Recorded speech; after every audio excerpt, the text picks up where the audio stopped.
Sorry, I'm too hooked onto this chat on this particular Twitter. That's why. And honestly, this just warms my heart even more. Welcome back to the Bejeweled podcast, where honestly, everything's just been crazy. And for me, at least I'm finally off of work. I'm Joel, I'm the Epitaph 121, and I've played, I think, probably 8 hours of Scarlet and Violet already. And I also forgot to unmute Jackbox. Yes, hello. I had both the stream audio and the Discord audio up, so yes, hello. I'm Jackbox, and the coffee's already flown right through me this morning. Oh dear. Ladies and gentlemen, this is episode 16 of the Bejeweled podcast, and as you can probably tell, it's Scarlet and Violet edition, because, ladies and gentlemen, it has been 24 hours, or at least a bit more of that, ever since Pokemon Scarlet and Violet has been released on Nintendo Switch. And fun fact, I actually have my game on to my right now to give my opinions, because that is my topic for today. Jackbox has a interesting indie game that he wants to talk about as well. And yeah, and as the World Cups get ever closer, things are going to get more competitive, let's just say, in terms of our speech. But ladies and gentlemen, if you guys are hyped for more Bejeweled podcasts on the channel, make sure to hit the like button, subscribe for content if you're new, follow Jackbox on these social handles, and ring that bell to find any time on this channel. Last podcast on the card up here. Anyways, closing on level 100 finally, back to triple digits like last time. So, are you ready? Yes, let's go. Well, actually, I'm not ready because I realize you're quite soft on my end. Oops. There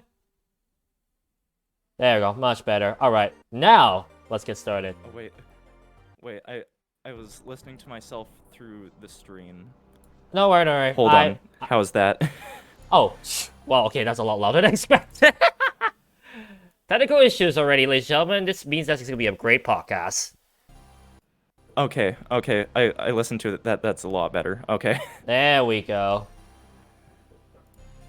All right. Actually, Okay. I can bump you down a bit further. Perfect. Perfecto. Perfect. Okay.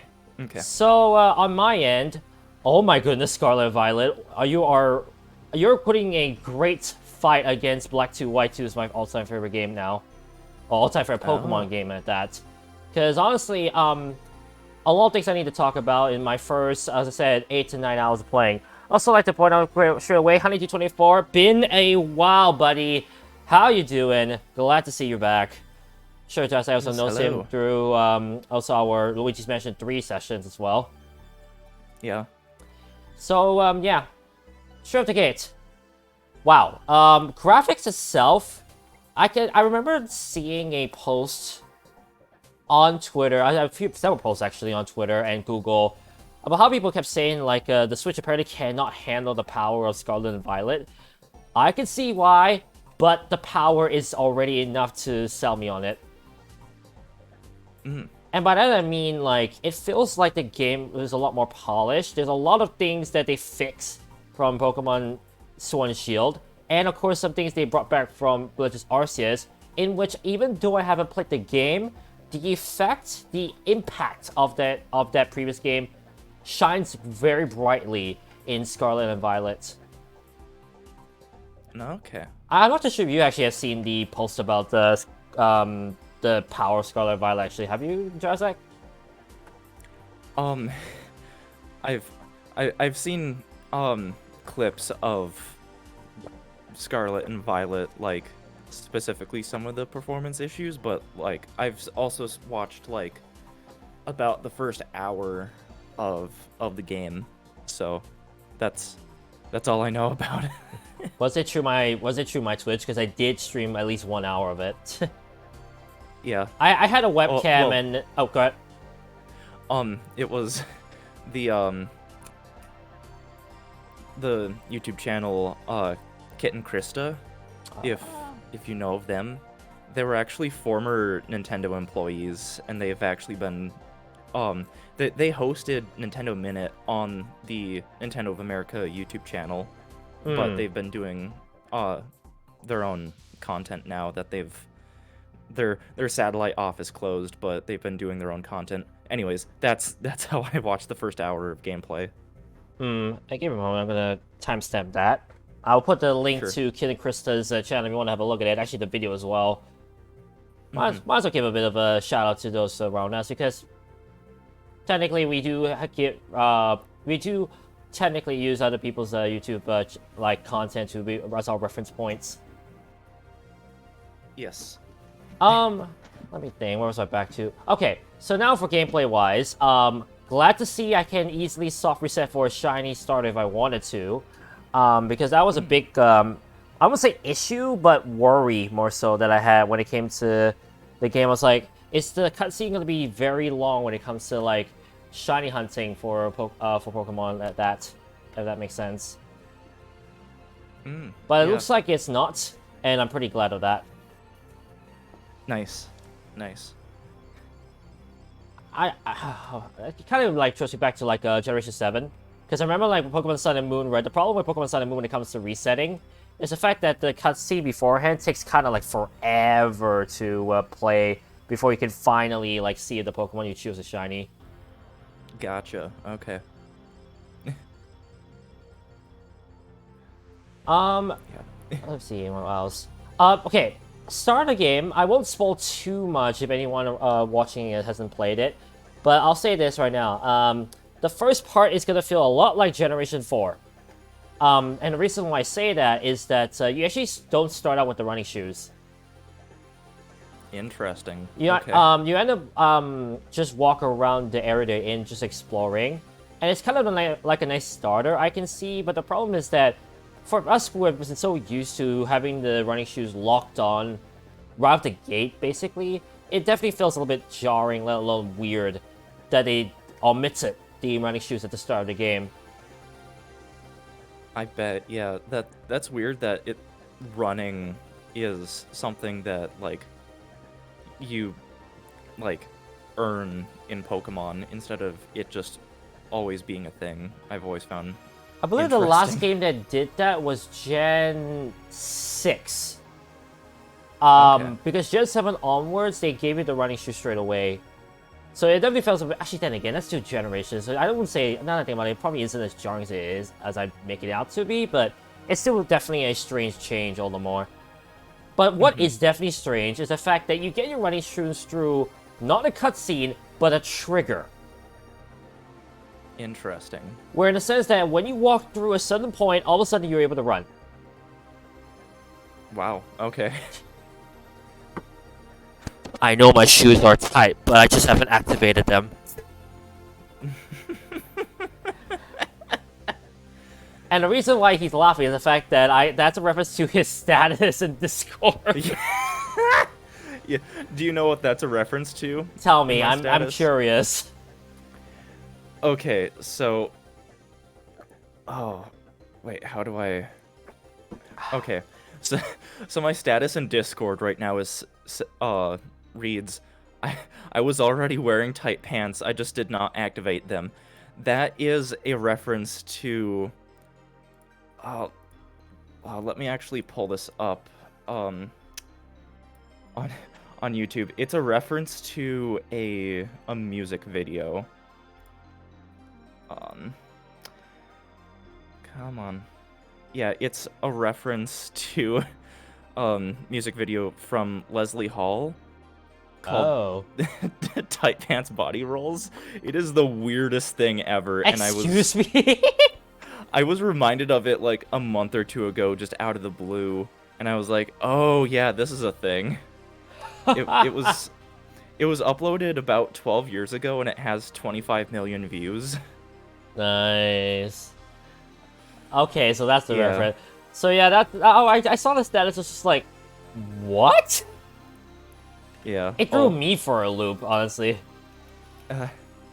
I was about to drop a link to the music video in chat, but I think you. Yeah, might I've have links disabled it. blocked, Sorry. So I actually might You're enable good. that again because good news for those watching. Because I'm off of work. I should be back to be able to stream a bit more regularly in the next few days, including the newest project that will start in 2023! !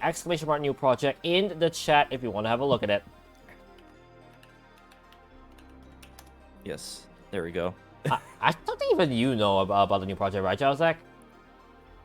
I don't think so. Yeah, I actually secretly streamed it because of a technical issue with a randomizer that I was intending to play. Ah, okay. Meanwhile, I have a side that literally staring at me. I was like... that's actually that can lead to the next pointer, because honestly, the fact that the Pokemon can interact with you a lot more in this game compared to last time is so nice. Definitely feels a lot more immersive compared to other Pokemon games. And I say that knowing that Gen 8 already did the immersion, but in my opinion, Gen 9 did a much better job with the immersion, the interactions of Pokemon to your character, basically. I feel like it's a lot more like it feels as though I'm really in the world of Pokemon, if that makes sense. Yeah. I'm kind of like sitting back and letting you talk because I know nothing about Pokemon. I will put a link to the video you made about that. Yes. Because let's just say something ruined Pokemon for him. Yeah. A couple things. At some point I do want to give Pokemon at least another go, but it's like, okay, which version do I do that with? Maybe it's Scarlet and Violet or maybe just Arceus, because honestly, the influence, as I mentioned before, of Legends Arceus, which honestly was considered one of the best Pokemon games they have released in a while, is really strong in Pokemon Scarlet and Violet. And the things they kept make sense, A, and B, really feel like really enhance the Pokemon experience. Okay. Yeah, I've heard really good things about Legends Arceus. It's just I haven't played it.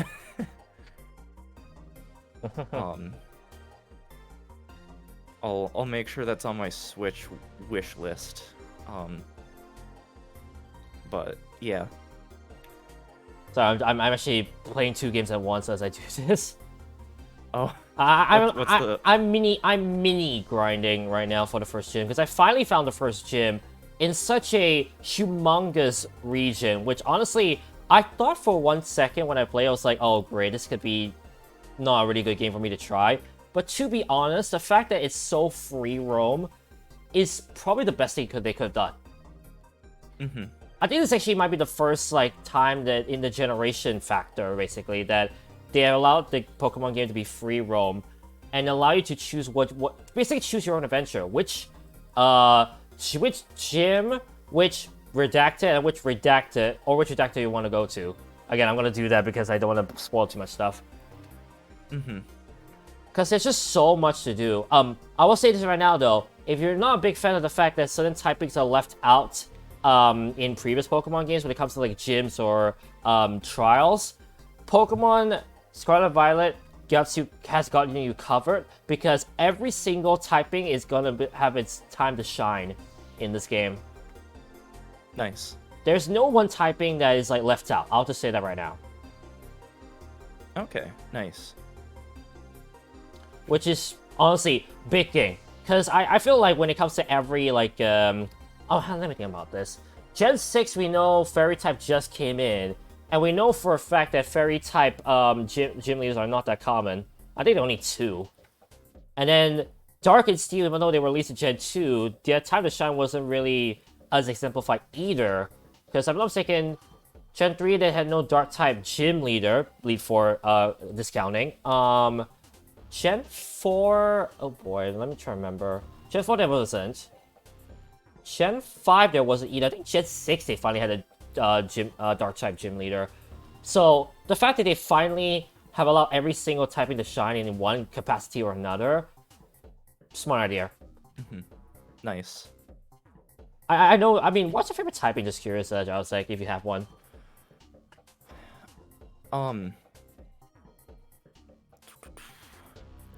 I guess, well, the only Pokemon game that I played is the original Ruby, and the starter that I picked was Mudkip, so probably water. Simple as that, water. Yeah. And we're not playing Final Fantasy VIII, folks. Yeah. But yeah, no. Honestly, as I'm controlling just one control, just roaming around, like the world is just so expansive, and there's so much to explore. As I mentioned, I didn't really feel like that was a good thing at first, but honestly, the fact that encounters are no longer random, so to speak, it actually is the best thing they could have done when it comes to exploration, because it really doesn't feel like you're being stopped halfway every time. And I think that was one issue you had with RPGs at times, right? Yes. Yes, is random encounters. Yeah, there's no random encounters in this game, which is honestly a very nice thing that they've done. Yeah, that's great.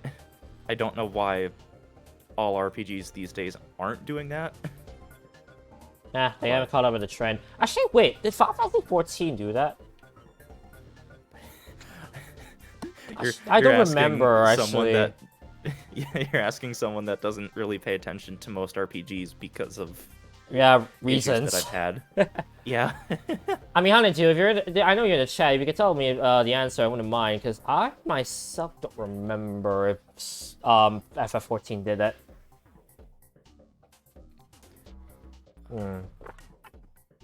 It feels like they wouldn't, honestly, though, because of how big the game is in the first place, how many expansions they have had in the series. Right.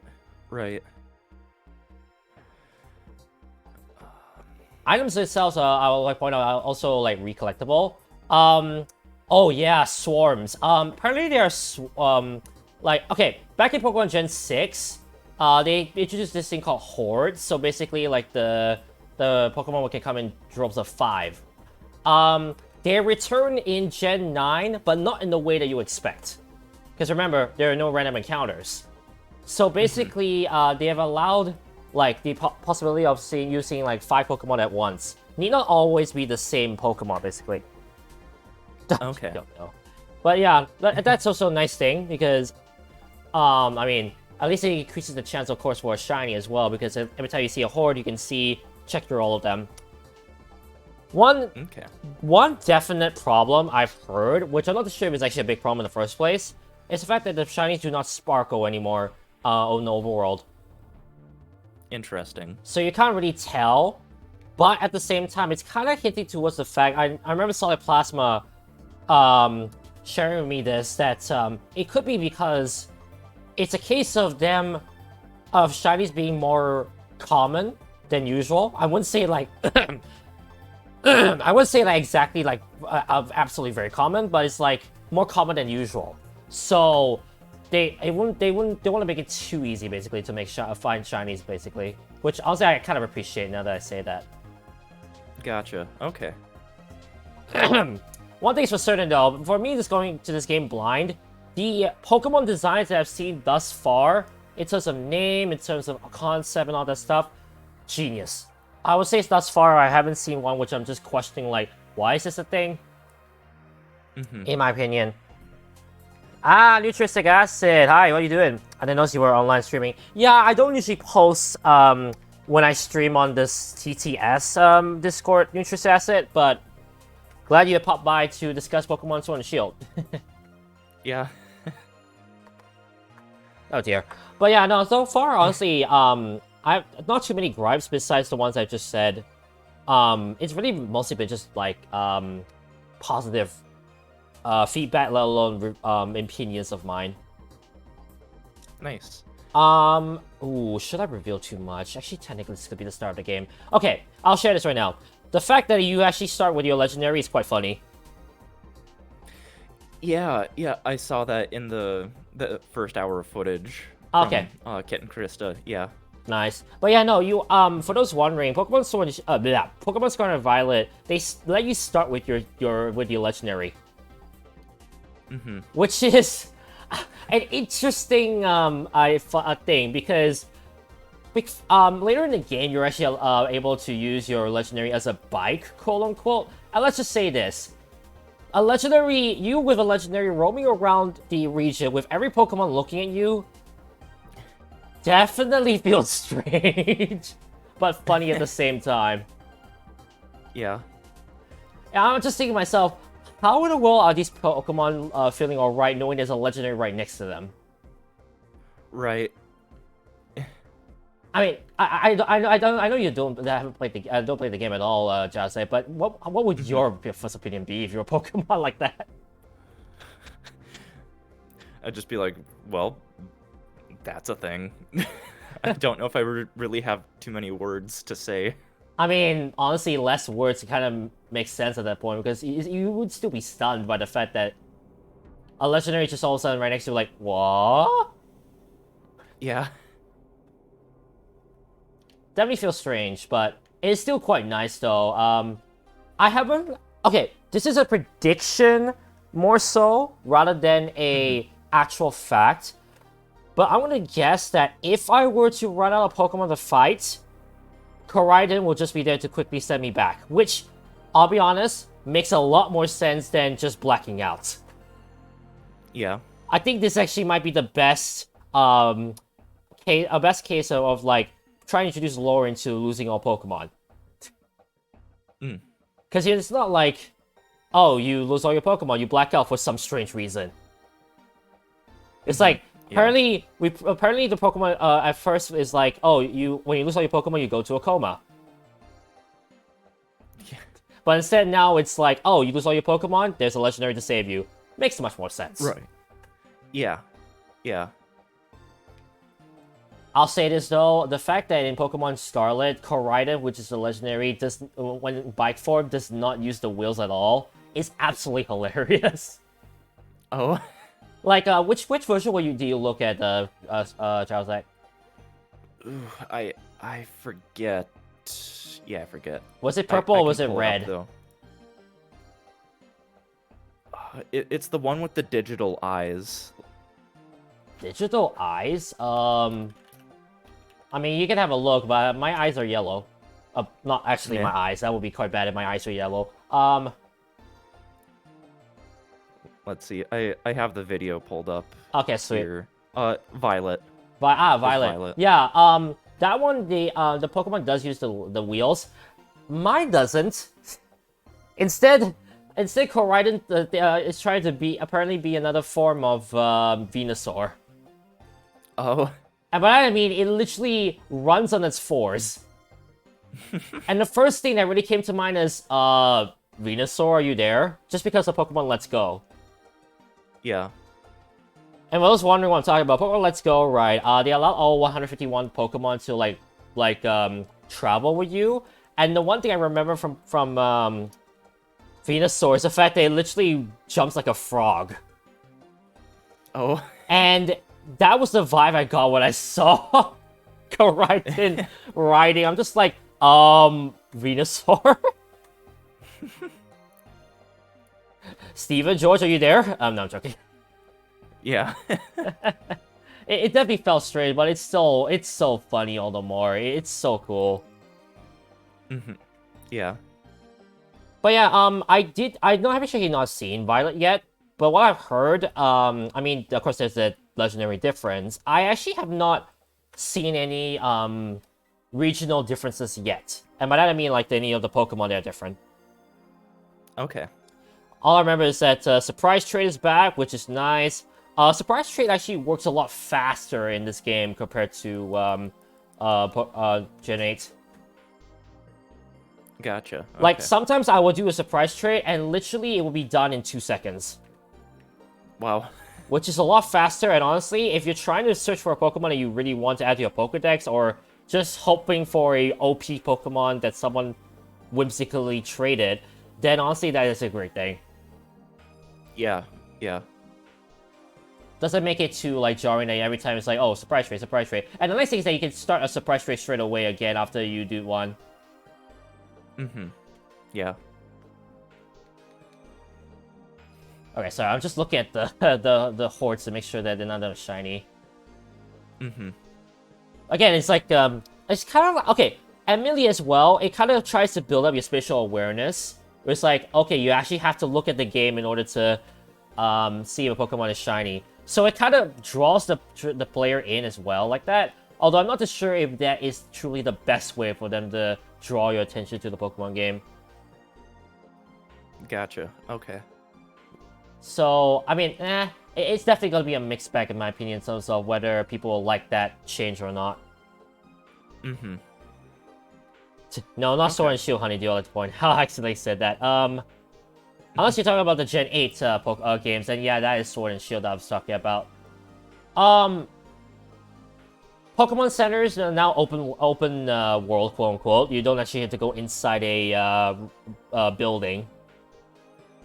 Okay. That's a nice touch, I'll admit. It makes the gameplay even more faster. Mm-hmm. Alongside, of course, I mean, okay, no. I was about to say that the game handhelds you for the first part, but honestly, it's not really that big of a handhelding. Okay. It's not like, sorry to do this, Superstar Saga handhelding. Yeah. Yeah. It feels as though I can still, like, carry on with my open-endedness. Mm-hmm. It's probably nowhere near as handholdy as Mario and Luigi Dream Team. Oh, I heard things about that. Like, how it holds you levels all the way. Yeah, like, at least the first 5 or 6 hours is just filled with tutorials, and it's just like, shut up!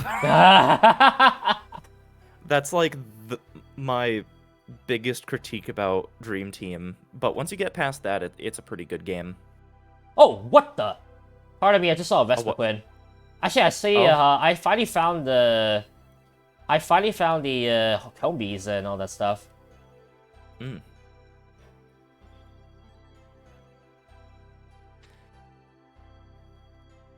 Yeah.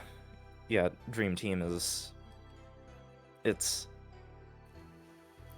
In some ways, I really do like it. I like the Luiginary attacks and all that, and being able to, like, go into Luigi streams, but like, yeah, the tutorials really slow it down. Okay, and... now that you say Luiginary, that makes a lot more sense now that I've heard Cheka Conroy reference that.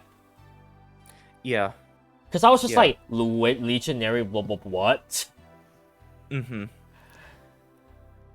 Yeah, it's... the special attacks that you can only do in when you're in the dream world, which it's like, it's interesting that that I'm more so talking about the game overall, that the game came out during the year of Luigi, but the optimal strategy for leveling up in the game, if you have equipment or, like, beans to boost each brother's, like, stats, it's more optimal to put them on Mario because of the way that the dream battles work. Yeah. Game! It's a whole thing. Oh? I caught a Vespiquen at full health. Oh, wow. And, oh, jeez, I'm gonna get a ton of that. Oh, my goodness. That was level 25 Vespiquen, I like to point out, too. And my Pokemon are level 15. Dang. Thank you, game, I guess. Jeez. Let me get rid of Mudshot. I don't need that. But yeah, no, oh, actually, I should talk about the interfaces. Interface-wise, dude, it felt as though the game... I feel as though I don't play a Pokemon game, but that's a good thing. It feels a lot more different, and to be honest, I really enjoyed the interfaces they've added. Like, it doesn't feel like everything is interrupting me. Yeah. And it does help that the overworld as a whole is literally one big blob. One big blob of data. And I believe like it's just the rooms and the academy itself that are the other two sets of blobs in terms of the chunks of data that they have. If that makes sense. Okay. Yeah. Yeah. So for those who are not really in the know, basically I kind of figured that when it comes to like any game, Pokemon game, they would like stuff all of the same kind of place, like all the buildings into one chunk, all of the overworld into one chunk, in terms of like what is loaded. And basically for me, when I look at Pokemon Scarlet and Violet, I feel like the chunks, even though are less, they are way more heavier. but at least it ensures that whenever I transit from one place to another in the overworld, I'm not interrupted too much. Yeah. You look at Sword and Shield, you'll realize that there's so many transitions in between areas, which honestly they could have done without. Pokemon Scarlet and Violet does not have that issue. Okay. Which makes the gameplay, again, a lot more faster. You're going to hear me repeat that a lot of times, because honestly, it really feels a lot faster than usual. Mm-hmm. Nice. I know you're not a big fan of, like, as I said, like, a gameplay that keeps interrupting you, quote-unquote. Yeah. Yeah. Yeah. Another thing about it, I think today might just be game sellout day, because you technically are going to try and sell out a game that you played. Yeah. Which you'll see in a moment which game that is. Oh, wait, that's for Quinn. Yeah, so, it feels like I'm able to, like, just carry on with my game. I don't feel, like, interrupted all the time, as I said, for less tutorials and all that stuff. Overall Pokemon interact with you, but also not blocking you every time I have evolution. Tarantula's evolving. I won't say what the evolution is for in case of spoilers. Oh, dude, that looks cool, though. And I like the name. Oh. But yeah, back to what I was saying. When it comes to, like, the overall, like, again, it doesn't feel too, like, interruptish. And it definitely feels like I'm able to just carry on every time I just pick up the game. Oh, loading time also is a lot less. Nice. Oh, hang on, I see a new move. Oh, okay. That's physical, right? Ah, sure. But yeah, no, it feels definitely nice to play. I'm able to pick it up and just, like, go. It doesn't feel like I would, like... Okay. Unlike Sword and Shield, it doesn't feel like I'm waiting forever to go inside the game. That's nice. Connection-wise, I know there's the online union rooms again. The fact that I'm able to travel with my friends is quite nice. I actually did like a very long session of that of it with some of my friends from the other Discord server.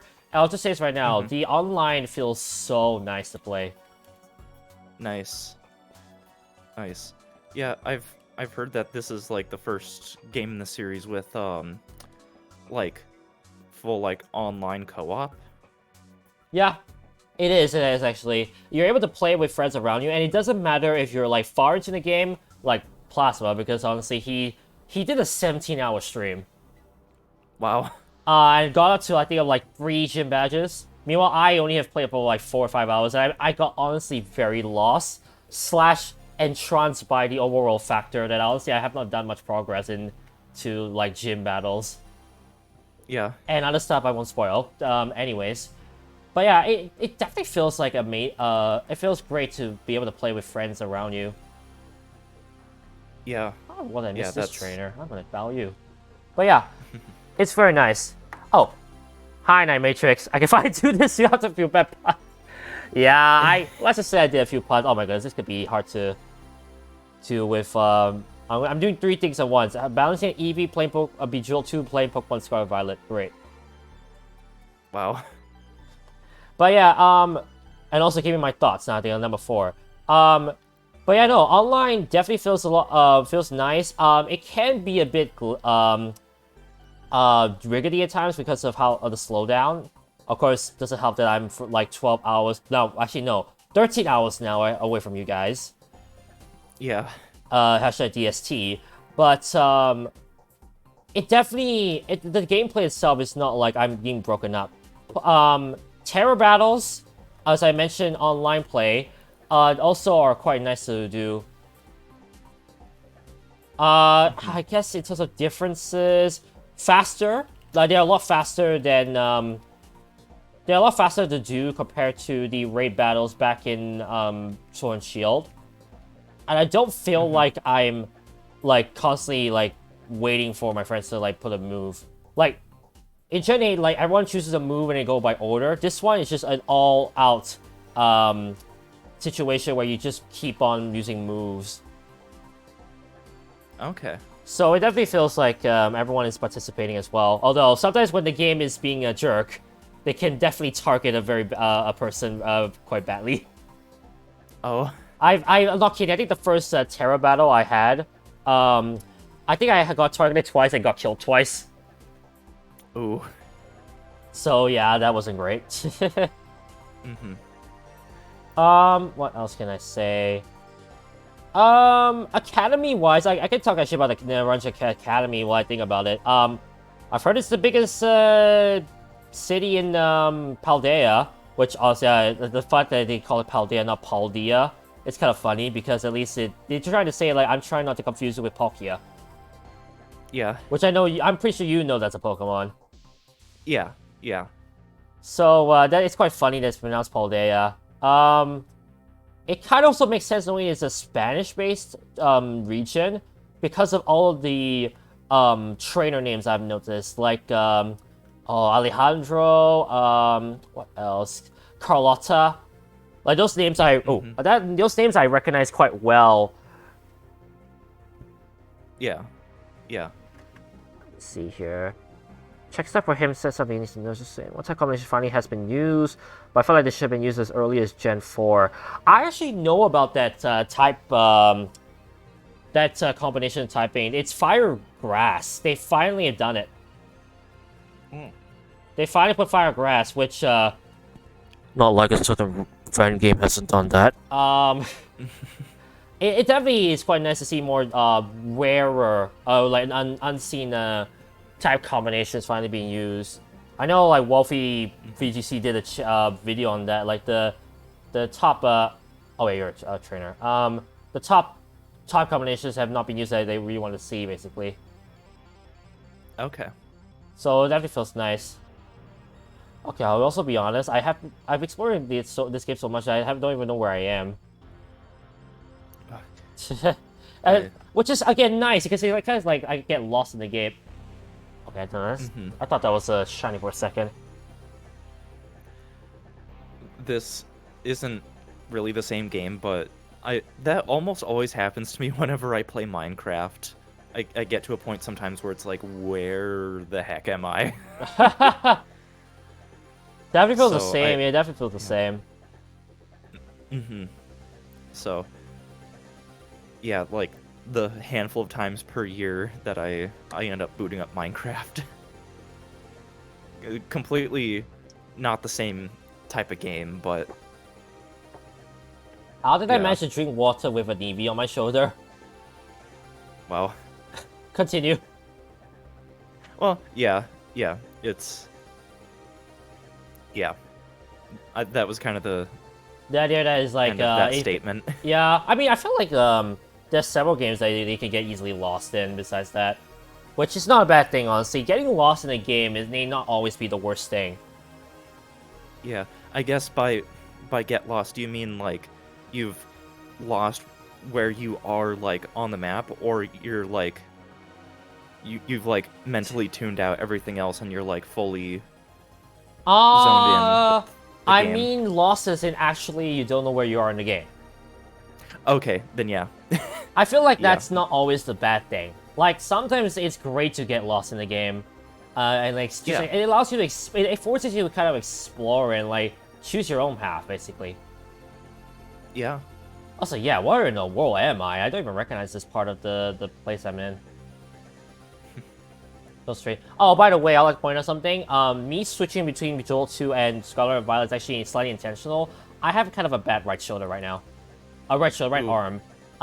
Yesterday, I was playing a lot of Mario Sonic Olympic games with my friend of mine, and let's just say my arm did not survive that well.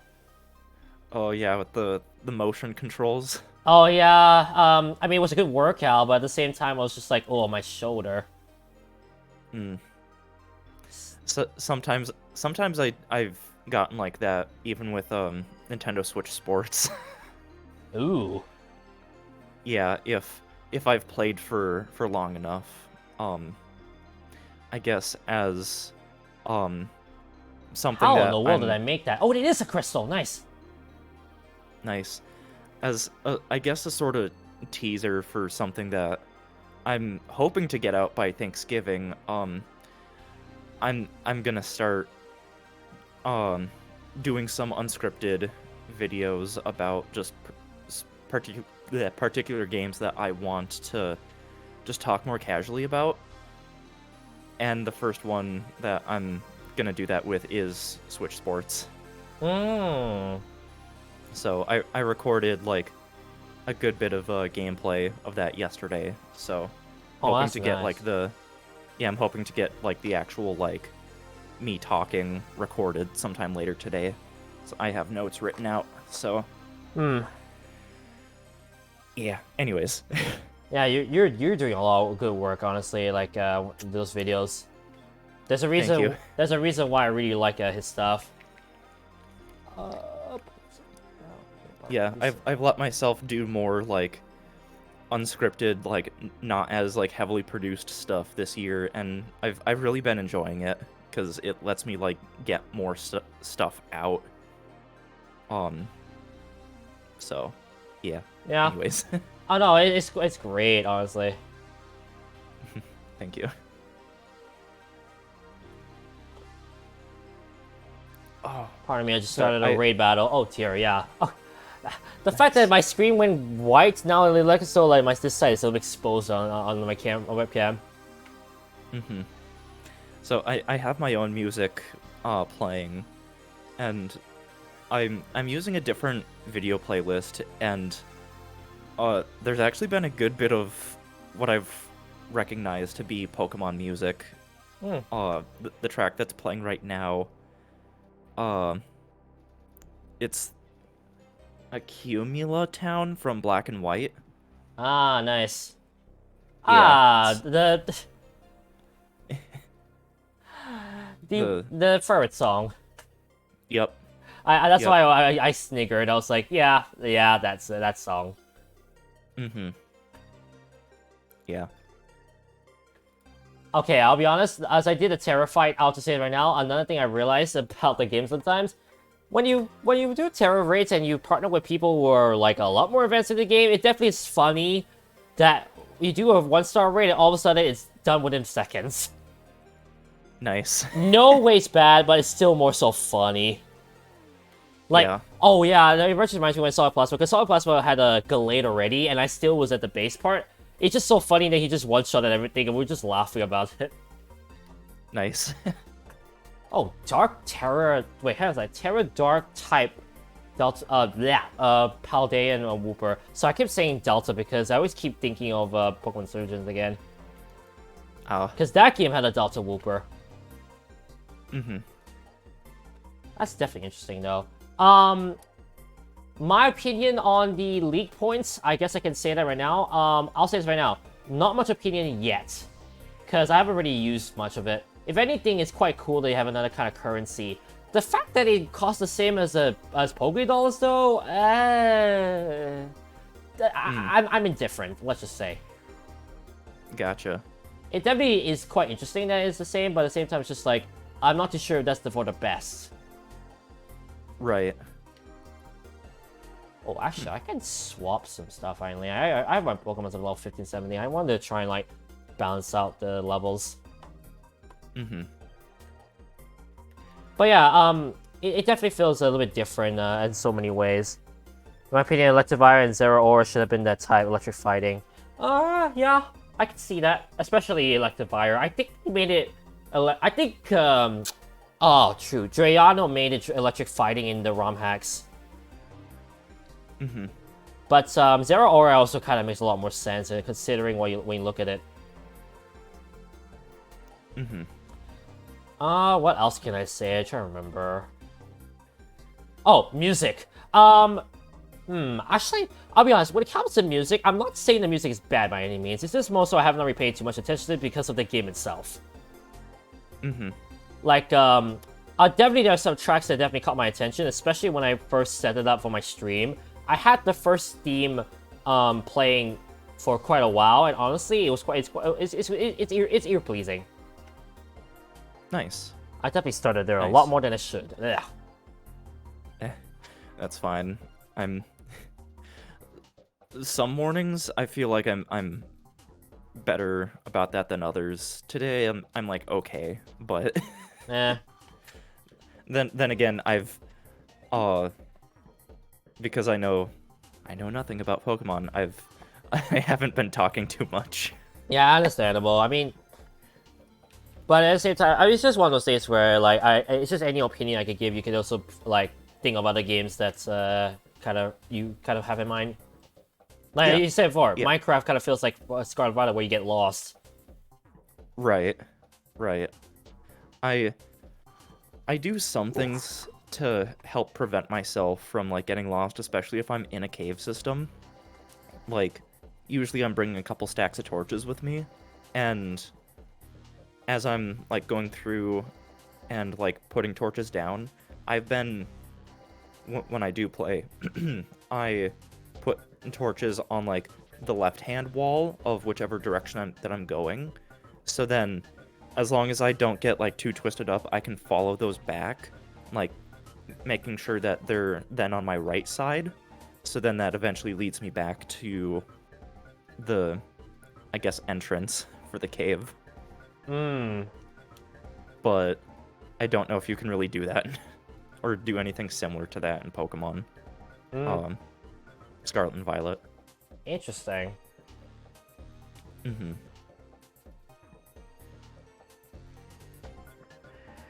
Yeah. Sorry, I was actually mixing around with my team because I want to try and like evolve every Gen 9 Pokemon, see what they are. Because I think I mentioned this many times before, but I have been avoiding every single trailer and spoiler. So literally everything I see has been new. Nice. The funny thing was that when I reacted to, I think it was Paldea and Wooper, my friend was just like, wait, you haven't seen that? No, I have not seen anything. I was like, And to be honest, for a first blind playthrough ever of a Pokemon game, this really feels a lot more immersive than just looking at the Pokemon, just like, oh, it's this one, oh, it's that one. But no, it definitely feels more, it's much better for me, though, honestly, as someone who really likes to explore. Oh, yeah. Yeah, I've found that, like, if it's a game that isn't, like, multiplayer focused, like, with, like, I have been keeping up with everything regarding Splatoon 3, just because that's information that could be advantageous for, playing online, but, like, basically, like, most games that I play these days, I don't really look too much up, like, before I start playing, so. Interesting. Especially when I was making my way through the Danganronpa games, like, that, you have to go in blind. To really, otherwise... like, enjoy the experience, basically. Yeah. Yeah. I can see that. I found that that's made the games that I have been playing these past couple years a lot more enjoyable. So. Oh, that's nice, that's nice. Mm-hmm. So, it is halfway through.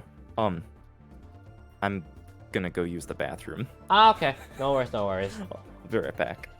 It's funny because he told me he actually was having a bathroom break earlier.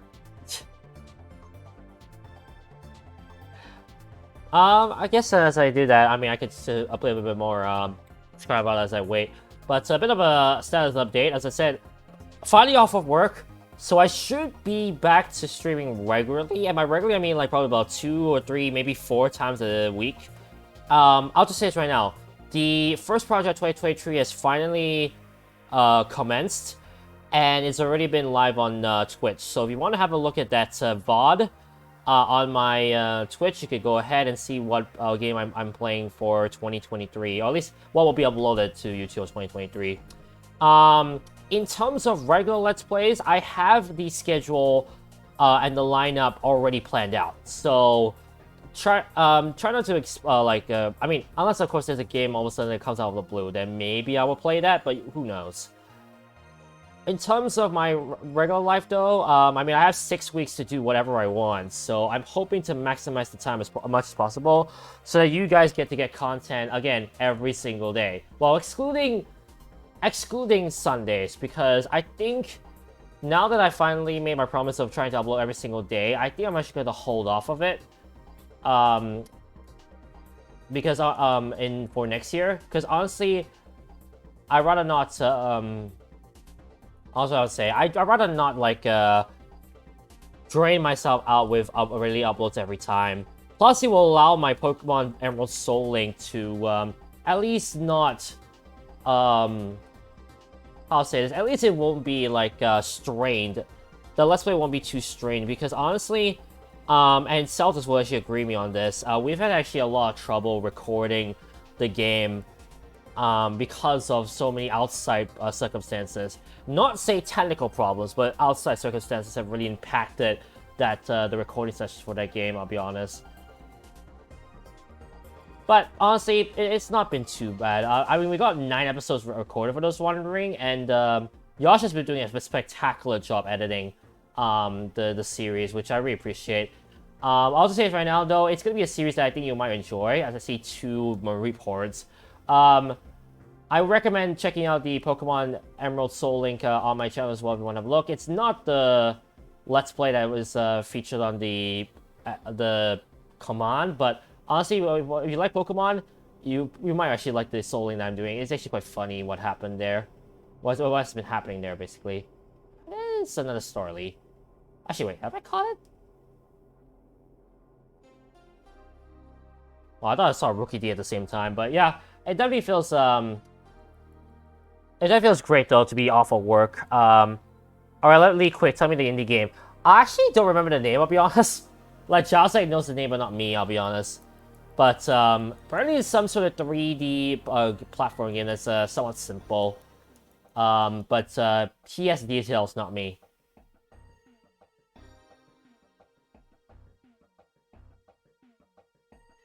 I'll say this though, now that I'm playing the game a little bit more, I realized that the Pokemon they start with in terms of like the ones you see at the start of the game. Oh, whoa! Uh-oh, am I? Oh, access to reset. Interesting.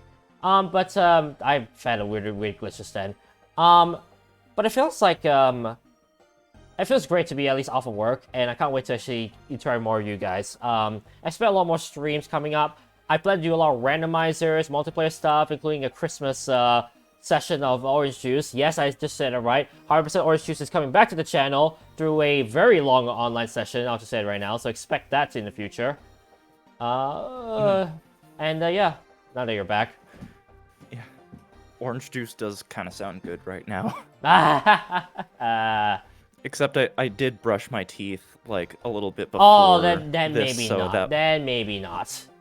Yeah. Speaking of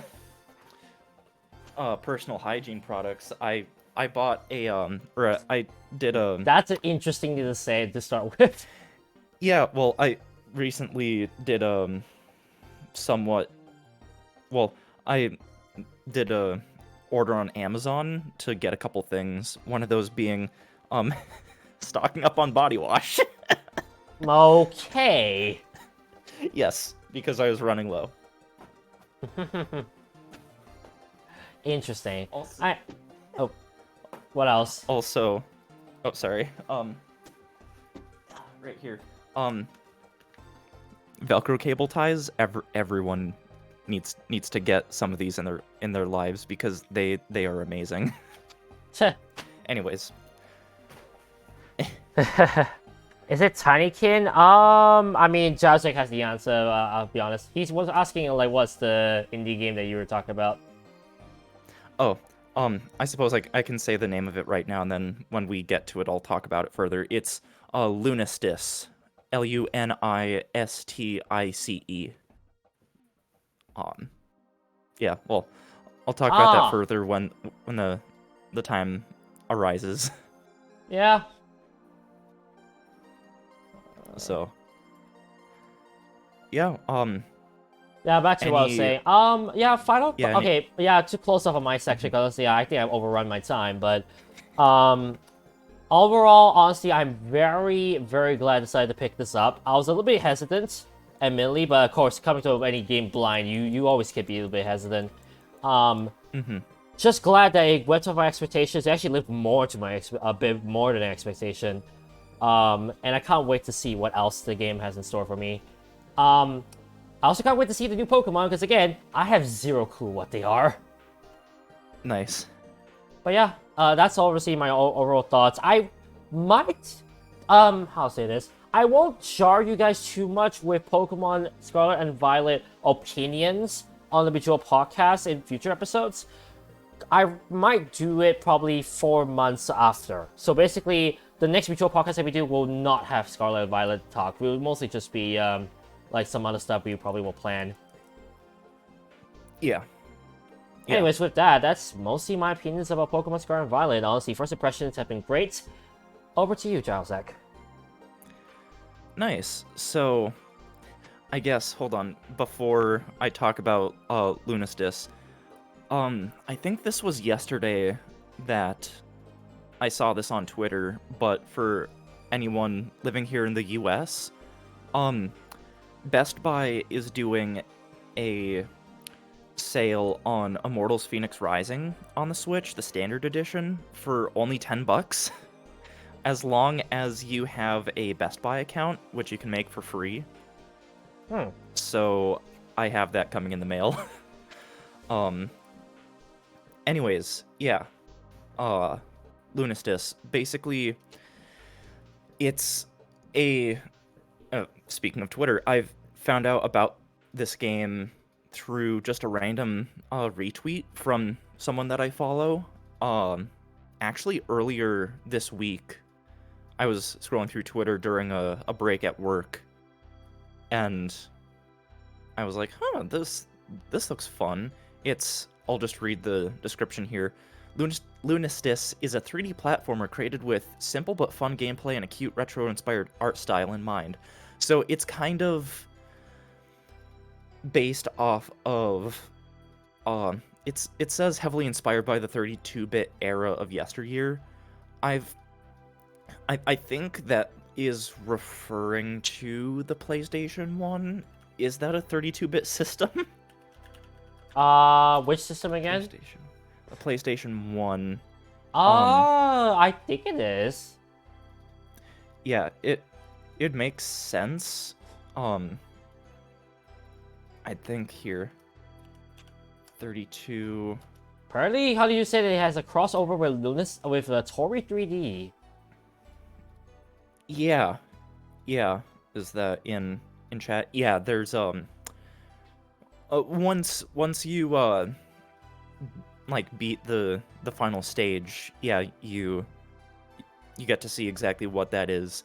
But the best way that I can describe it is that the game is a linear 3D platformer, kind of like Crash Bandicoot, but kind of with an emphasis on collecting stuff that reminds me of like Spyro. So yeah, it's like taking the two big 3D platformers from the PlayStation 1 and kind of putting them together, but that's kind of like a rough like Comparison? Yeah, comparison. I was like I was thinking equation, but it's like no, that's not the right word. No, Charles, leave the equations to me. Yeah. Let's see. Yeah, the game, well, when I excuse me. The game has a demo, and when I saw that, it's like, yeah, I'll put it downloading, and because you can do that if you're looking at a game on the like Nintendo website. As long as your system is in sleep mode connected to power, you can put games downloading and demos downloading as well. So I did that, and I got to play it later that day when I got home. and immediately it's like, yeah, this is a very fun game, and it's only $5. Wow. Yeah. So, yeah, it's only $5, so it's not like a super lengthy game. Have I played Tori? No, I have not, but I'll look into it further. So, I'll load up the game here. An interesting thing about it is the control scheme.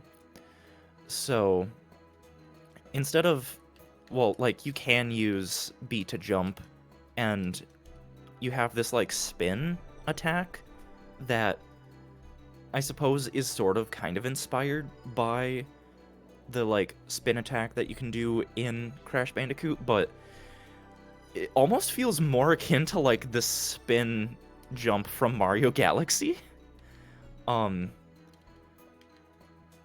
But instead of using the face buttons, you can actually use the shoulder buttons for those. So, like, I have it on Switch. The R button is for jump, and you can do a double jump. And the spin is on the left shoulder button, which you can actually tie that into the jumps, so then you can jump, jump, spin, and that is a triple jump. So you can keep your fingers up here. The ZL button centers the camera behind you, but then that means you can keep your right thumb on the right stick at all times, because all the actions are on the shoulder buttons. So it makes it a lot more comfortable to control, I found, compared to other 3D platformers. And by default, you actually move at a running speed, basically, and instead of there being a run button, the ZR trigger, you hold that down and move, it makes you go slower. Yeah. Now you can change that in the options. Let's see here. Gameplay. Yeah, you can turn always run off. So then, if you tilt the stick, you go at the regular, like, walking speed, but if you hold down the trigger, then you go at a running speed. But more often than not, you're gonna want to go at a running speed. So, yeah, I recommend keeping that on. But in that same options window, there is a toggle for player shadow. I recommend turning that on so you can better judge where you're gonna land. Yeah, so when you're in air, there will be a little, like, shadow that, yeah, appears, so you can better judge where you're gonna land when you do jump. Well, good thing that has a feature like that, but why does Sonic Unleashed not have one? Yeah. Yeah. Let's see. There's a couple graphics options. So, like, you can turn on depth of field and a CRT filter. I think the CRT filter is interesting. It's I mean, definitely gives more that feel of like you're playing a PlayStation 1 game, but I found after a little while, for me personally, it just got fatiguing on the eyes. So, like a lot of more modern 3D platformers, or I guess platformers in general these days, there's no, like, lives system. Instead, the game will keep track, like, when you go into a level, and, like, if you die, instead of there being a lives counter, there is a reset counter.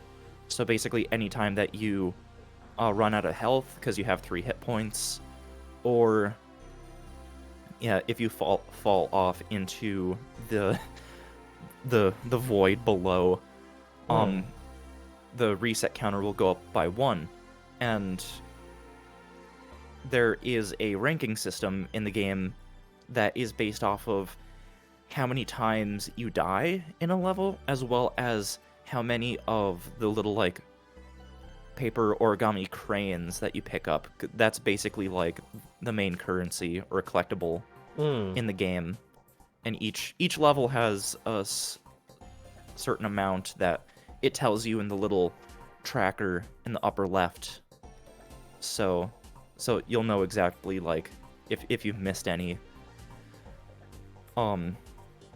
So if you can collect all the paper cranes and not die, and also each level has 4, like, letters that, think of, like, the Kong letters from the Donkey Kong Country games. It's that, but, it's the name of the, main character, Hana. She's a Tanuki that you play as. Okay. Yeah, so, and I'm trying to pinpoint exactly how you unlock the, like, bonus lore. I think it's if you completely collect all the paper cranes, as well as getting all the letters. Basically, if you collect all of those in a stage and you get to the very end, there's, like, a platform that you step on to, like, finish the level. But I'm assuming from what I've gathered, if you collect all the cranes and all the letters in a stage, you'll see, like, this bonus little, like, side area that it's just one last little platforming challenge, and if you do that and then do the same in the next level for that area, like, collect all the paper cranes, get the letters, and do that last little bonus platforming challenge, you get basically a bit of backstory, essentially. Yeah, it's accessible from the stage select. You hit the X button and it gives you like a log entry from Hannah. Because, like, the whole game basically takes place in Hannah's dreams. Like, the game is pretty, like, light on story. It is mostly about the platforming, which I don't think is a good thing or a bad thing. It's just what they decided to do. But yeah, that's how you go about doing that. And from what I've gathered in the final area, Hang on, Zazai, this is very important. I finally hit level 100. Nice. Yeah, Oof. I think you have to unlock all of the log entries in all of the areas in the game, because there's 6 main areas and then 1 final area. Let's see, yeah. Well, each, like, main area has 2 levels, but the final area has 3, and because I don't have all of the log entries unlocked, I don't have access to the 3rd area in the final, or I don't have the 3rd level unlocked in the final area. So I kind of have to go back and unlock those in the other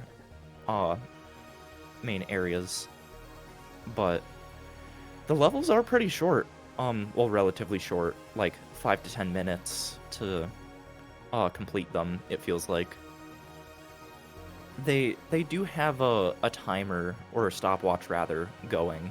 You're not, like, timed, so if you take too long, you're not going to be penalized at all. It's just for fun and it does keep track of what your best times are in each level, as well as what's your best, or like, yeah, what's your best amount of cranes that you've collected and least amount of times that you've had to reset.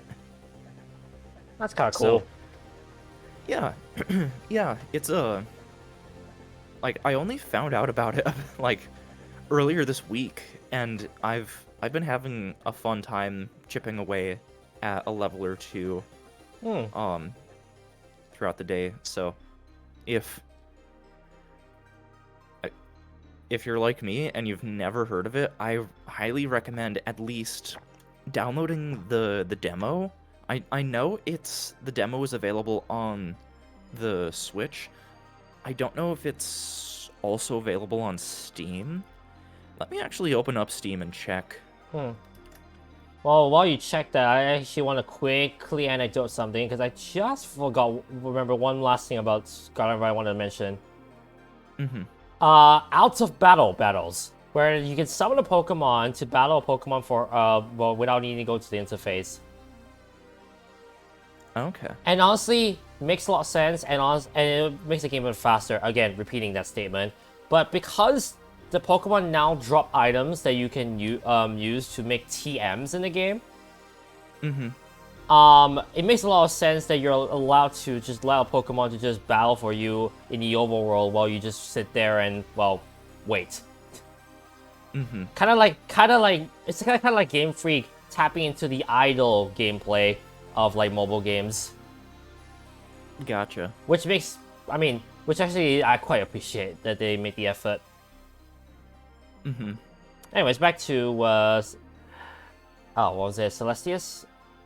Lunistis. So it does not look like Steam has a demo, from what I'm seeing. Oh wait, no, never mind. There is the demo. Ooh. The bright green banner right there on the page. So yeah, demo is available on Demo both Steam version. and Switch. Yes.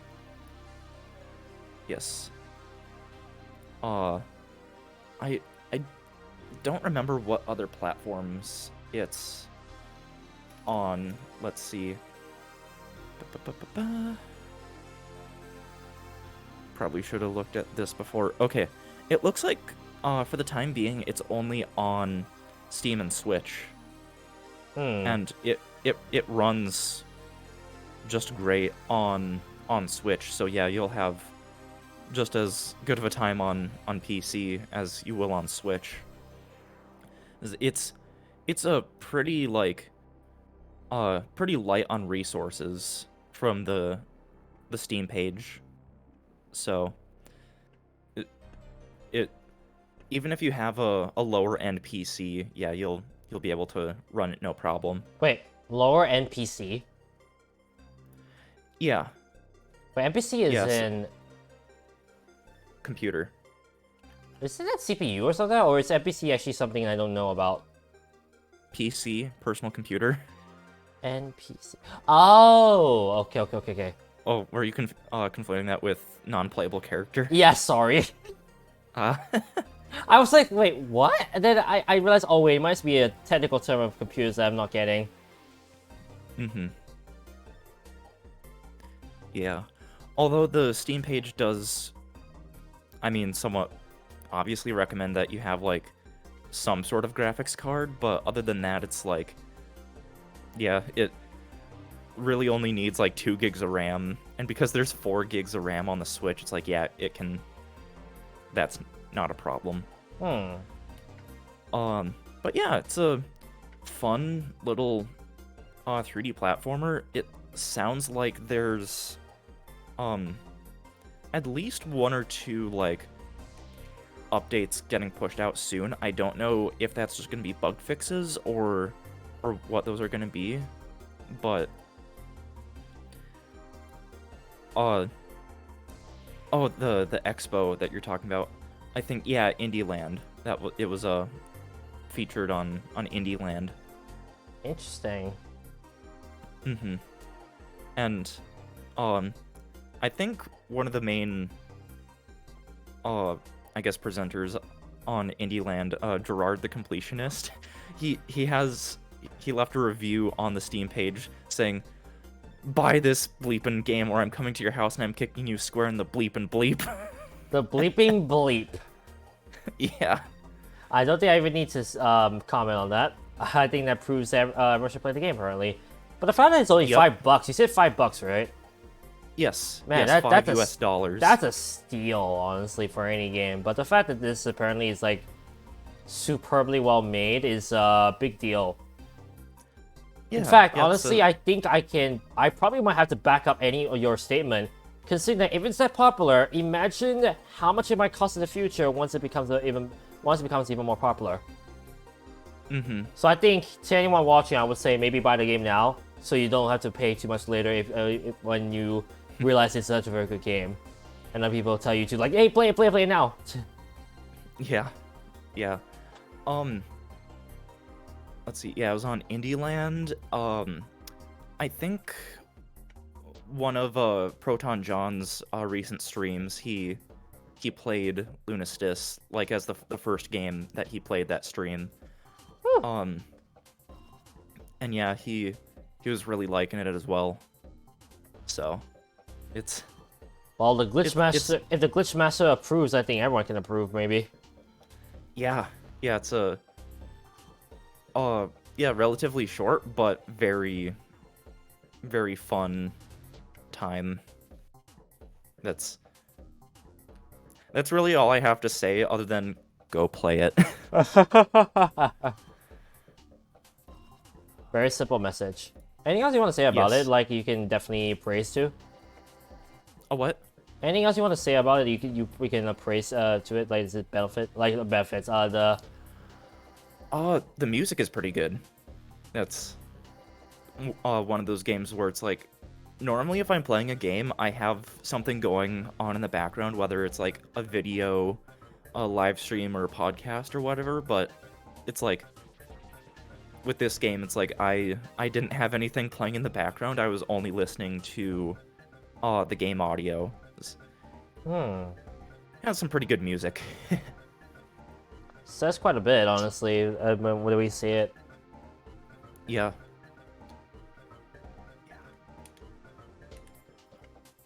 Anywho. Yeah. I mean, that sounds like a cool game. I probably will link it in the description if anyone wants to see it and try it out if they want to. Oh boy, I keep getting the names. Lunistis, there we go. Funny thing, Yeah. I went from Celestis to Starstis in my head. Yeah, it's... All the bodies in space, but just not the one that is correct answer. Yeah.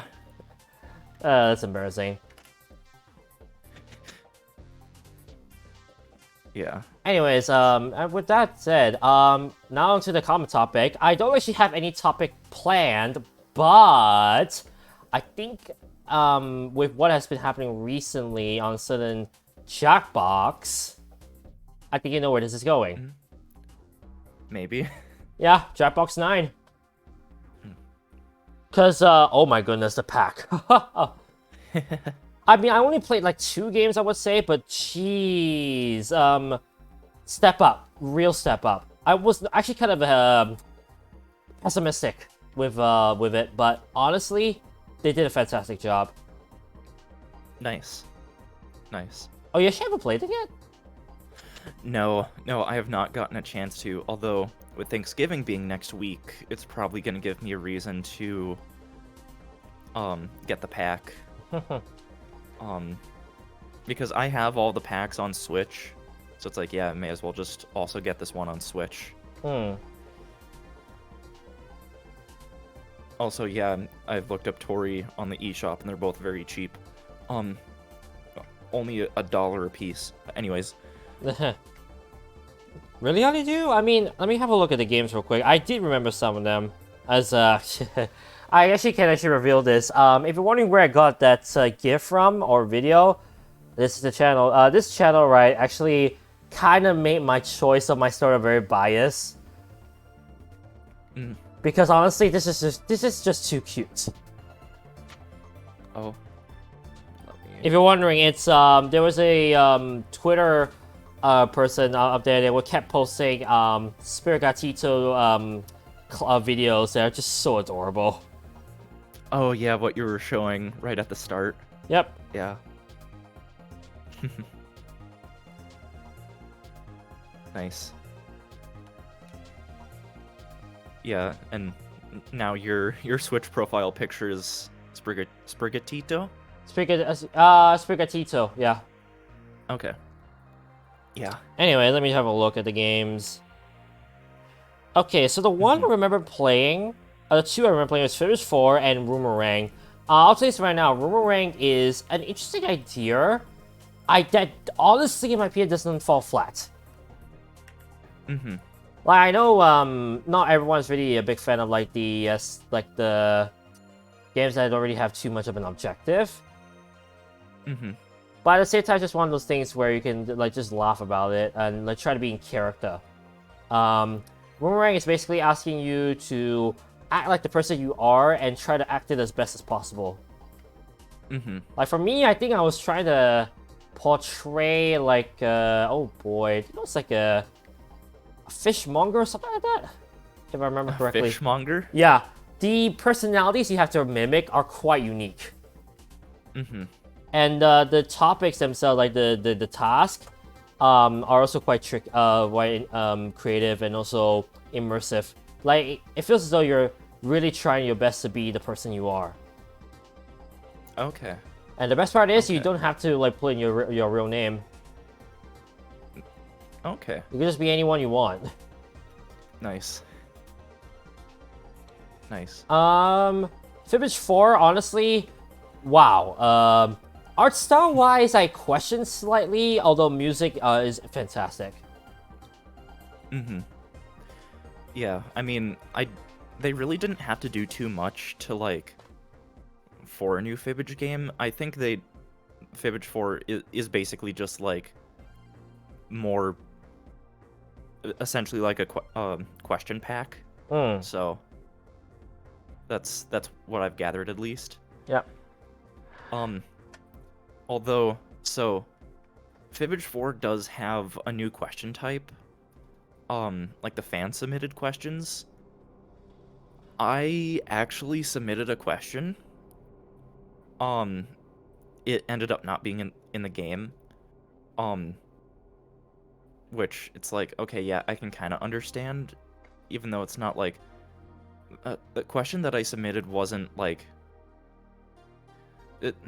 nothing about it is like weird or like bad or anything like that. Right. It was I thought it was a pretty good like level of like absurdity that a Fibbage question has.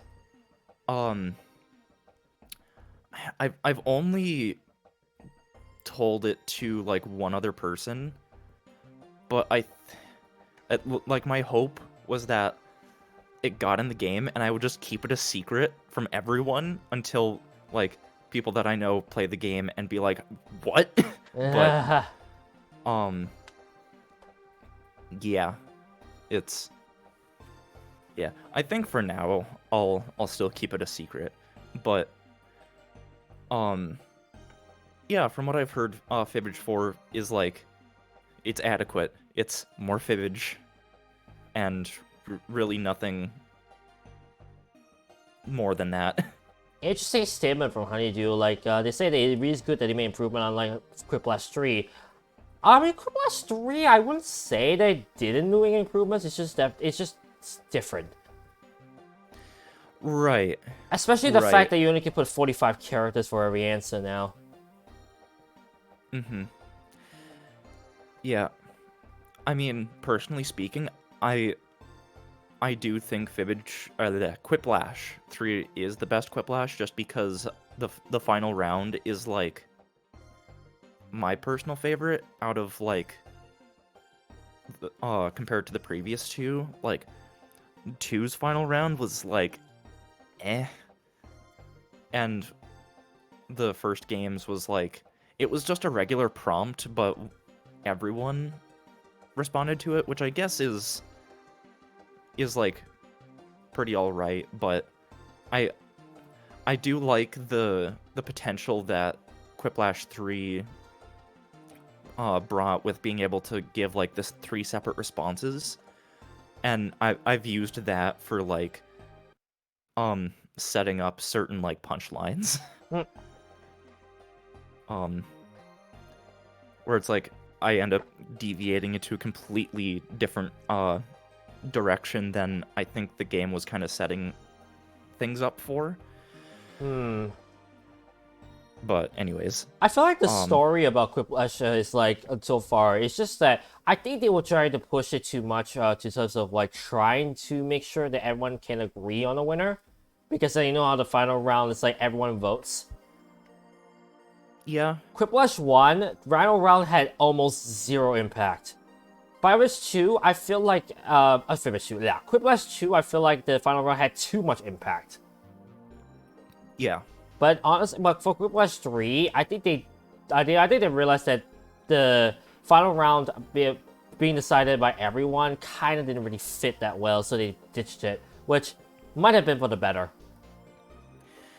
Yeah, and like trying to with Quiplash 2, with that game's final round, the like doing the voting for your top favorite, second favorite, then third favorite, like that was always something that like kind of caught people up.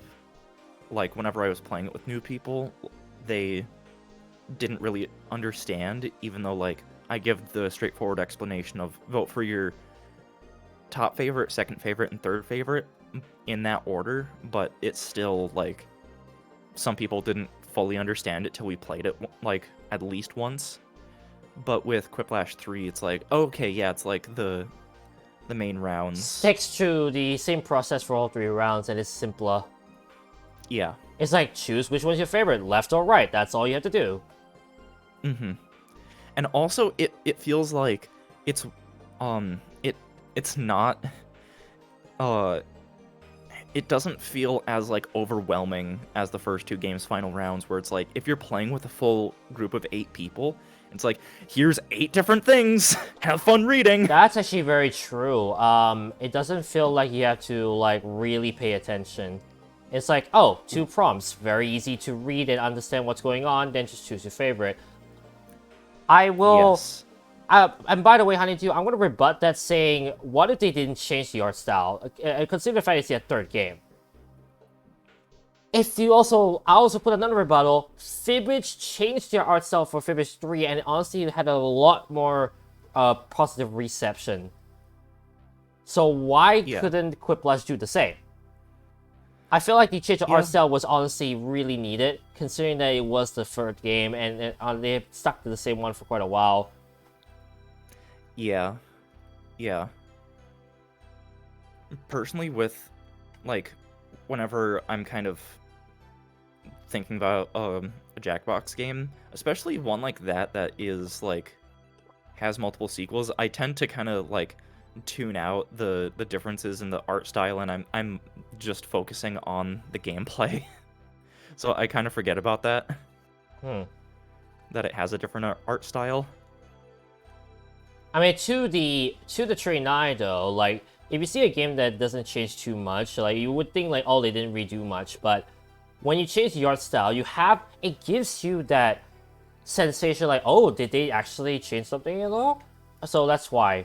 And it looks like, and of course in this case, the one thing that definitely has changed a lot was, of course, the final round, which definitely made it a little bit better. Yeah, I'm forgetting what is the final round in this new Fibbage? Ah, yeah. So for the final Fibbage, they definitely improved themselves. I say they definitely stretched it better.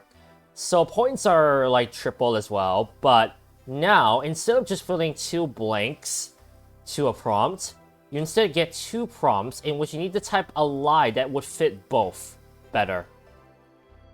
Interesting. Okay.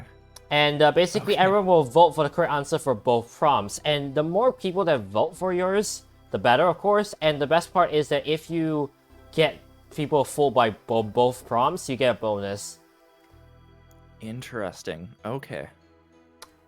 And for those wondering, I actually have not gotten Jackbox 9 yet. Honestly, I mean, I don't want to spend too much money at the moment, that's why. It's more so the fact I have so many games I want to play that I don't really want to, like, strain myself out too much. Yeah, that's fair.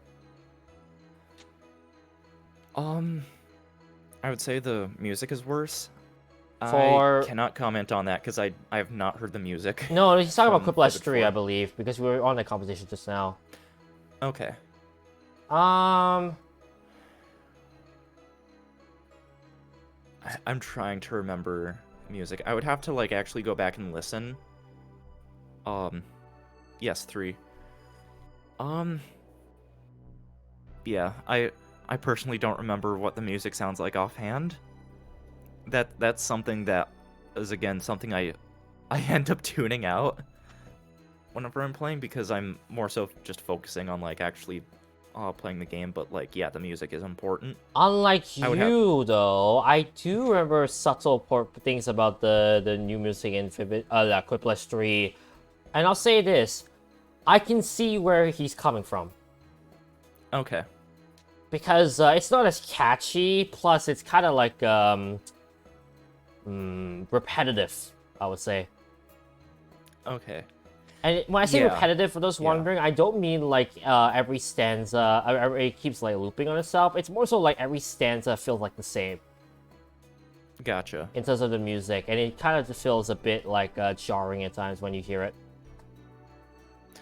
I suppose, yeah. Yeah, now I'm kind of remembering little, like, bits and pieces, and it's like, okay, yeah, I see where you're coming from.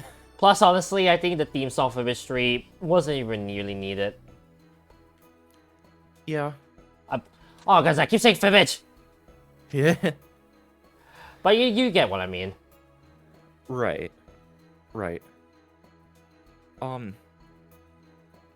I guess the other 3 games in the pack, let's...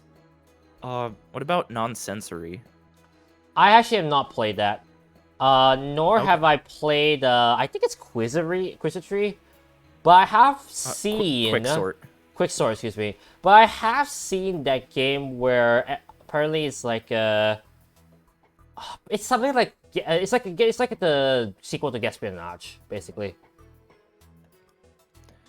And the concept I remember was that someone would put a percentage on how much they feel about certain prompts, and everyone tries to guess like what percentage he put in, basically. Yeah, like, so the game will have you, like, it'll prompt you with something like, draw something that is 50% a coconut. Ah, or yes, like yes, 50% yeah, 50% the way between, like, a coconut and a cow. I don't know. Well, not non-sensory, so yeah, it's nonsense. And so you have to, like, draw something that is, like, halfway between a coconut and a cow. And then that's shown to everyone, and they have to figure out, based on your drawing, what percentage it's supposed to be. In this case, 50%, because that's what the game originally gave you. Oh. Well, in that case, then I'll say this. I appreciate the game trying to grasp straws in terms of trying to be innovative when it comes to public opinion. Mm-hmm. Even as I say that, the concept, now that you say it in face value, I can see how it falls flat quite easily because of how much thinking you need to do. Yeah. And I think, okay, I'm not saying that this is always the case, but I feel like Jackbox games are meant to make you not think as much. Yeah, like, there's obviously, like, a certain amount of thinking you have to do, especially with, like, Quiplash, like, setting up some sort of joke or whatever, or with Fibbage, like, Yeah. thinking of something that could be believable, but, like, not too much more than that. Yeah, exactly. It doesn't feel like you have to, I feel like Jackbox games have the overall theme of, like, think less, have fun more. Actually, it might be the motto, if I Jackbox, help me, I'll allow you to coin that. But in all seriousness, because of that, I feel like games like, with, non-sensory, kind of fall flat because of the fact that you have to think, quite a bit. One oddity I would say is Bladder Round, just because the concept itself is very simple. Yeah. It's basically forced. It's basically forced. Pictionary. Forced Pictionary, but with words. There we go. Yeah. I was thinking the same thing as like Pictionary, but with just words. Yeah, everyone knows Pictionary. So when you look at Bladder Round, you look at the concept, you think, oh, Pictionary, but with words, and you're forced to use certain words. Or rather, like charades, but you're using fill-in-the-blank sentences. Ah, exactly. Yeah, there we go. That's always a game that I forget about. The next time that I play Jackbox with friends, I think I want to push for us to play that. I actually might push for a Jackbox session this Saturday. I might decide, next Saturday for those in the US. I want to try push for one because I want to record a bit more. 7 and 8 and 5 because I still have those packs. Let's see. Honeydew is saying either way, Party Pack 8 is the best. Yeah, I'll be honest. 8 might be up there. Yeah, honestly, like, I really like Drawful Animate. I think Pull Mine is pretty good. Job is always a riot. Although I personally I'm not so fond of Wheel of Enormous Proportions and Weapons Drawn, but like Job especially is. If there was a one of my weakest link, favorites. it would be Weapons Drawn because of how much you think. Yeah. And then I'll be honest, Wheel of Enormous Proportions, does require thinking, but it's basically like a different. It's basically them trying to find another way to spin off You Don't Know Jack. If that makes sense. Yeah. So Madlib's Pictionary. Yeah, that's actually a really good way of. Yeah, exactly, Maderico. Also, hi, describing Maderico. Yeah, she one of the few people I was playing with Scarlet and Violet earlier. Glad to see you here. Nice. I'd say the weakest link in 8 is the wheel. Yes. Yes. Me and friends love Yes. Weapons Drawn. Yeah. I definitely see why some people they say that it's the weakest link because very luck based. Yes. And it Yes. may not necessarily be because of the wheel itself. It could also be because of the trivia. Because sometimes you might be the best, but you still not picked as the best. Right.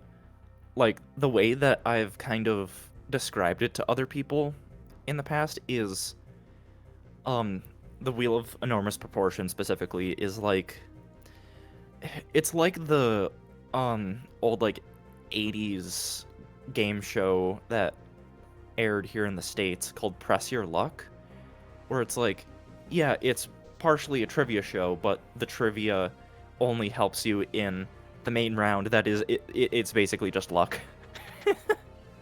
I know someone managed to hack that game, sort of. Yeah.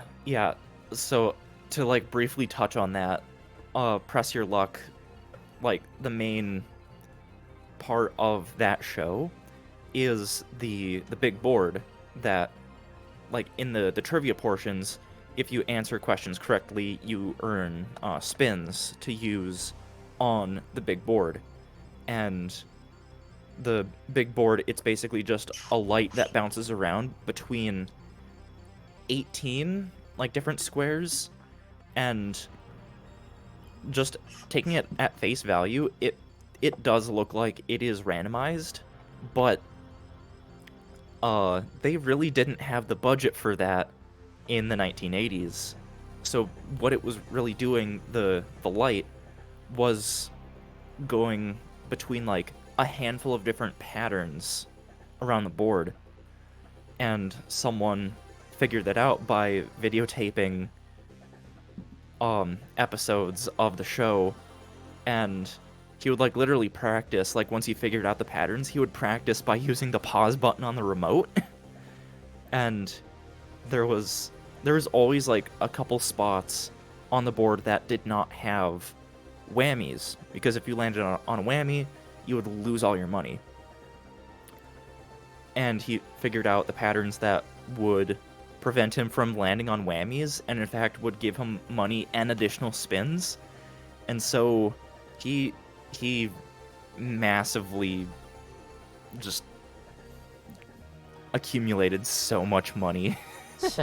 All because he did his studies, which it's kind of a weird like story. It's not story, a lesson to be learned. Always do your studies, kids, because you will gain money one way or another. Yeah, and whatever you earn from those studies, make sure you don't leave like half of it laying around in your house when you're going to a Christmas party, because someone will come into your house and steal it, because that happened to him.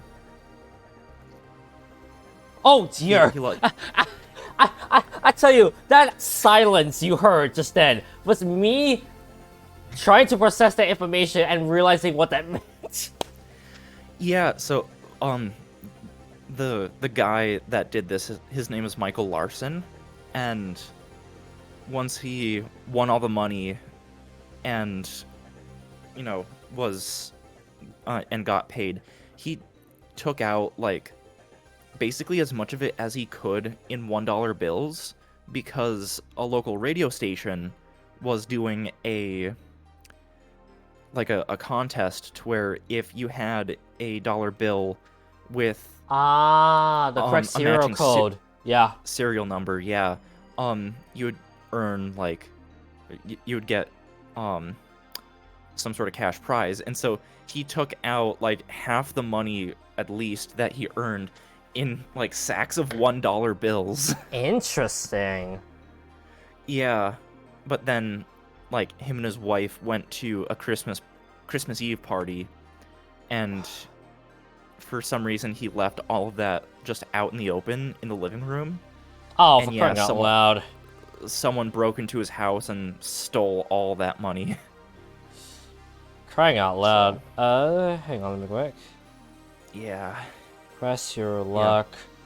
What do you call that video again? Like the video of that guy? Well, his name is Michael Larson. Okay. I'll link that video as well on the card as well, if anyone wants to have a look at that. Mm-hmm.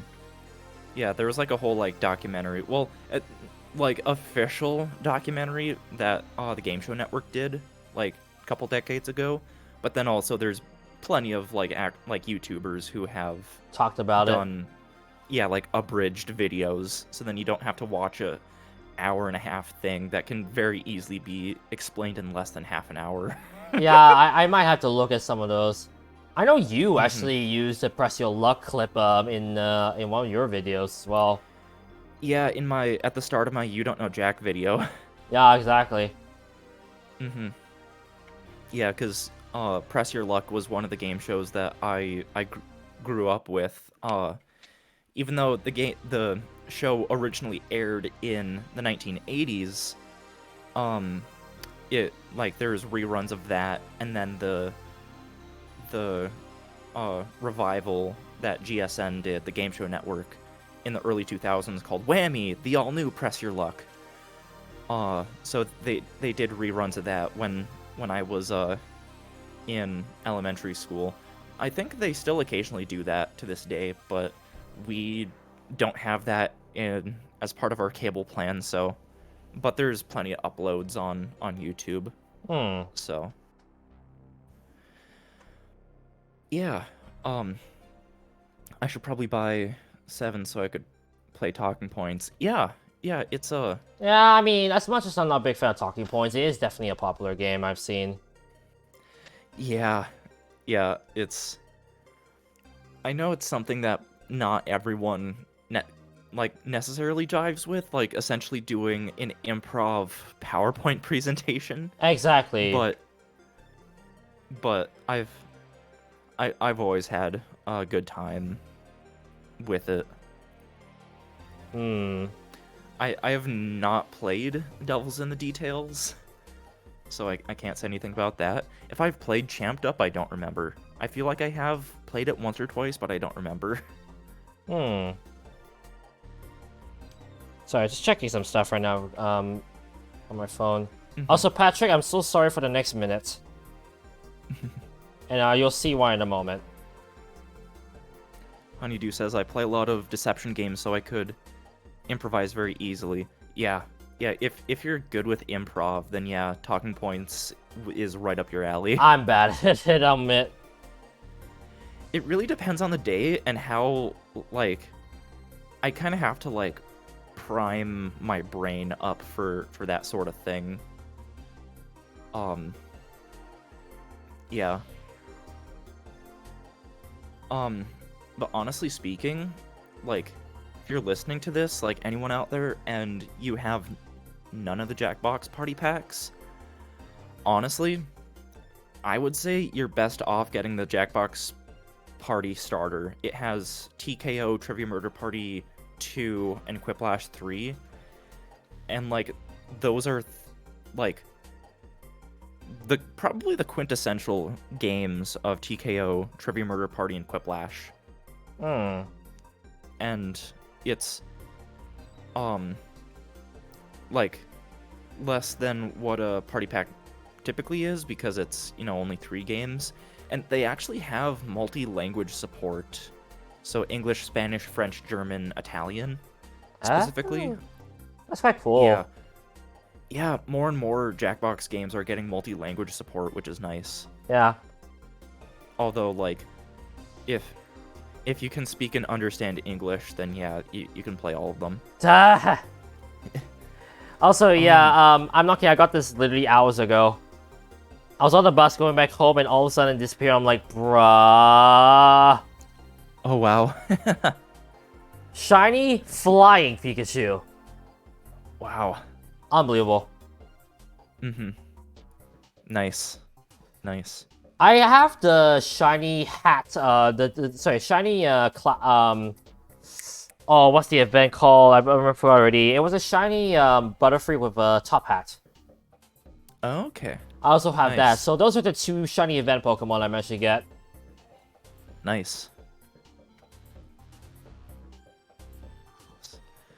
Let's see. I did a class where we had to just make a PowerPoint presentation, and mine went into pure nonsense.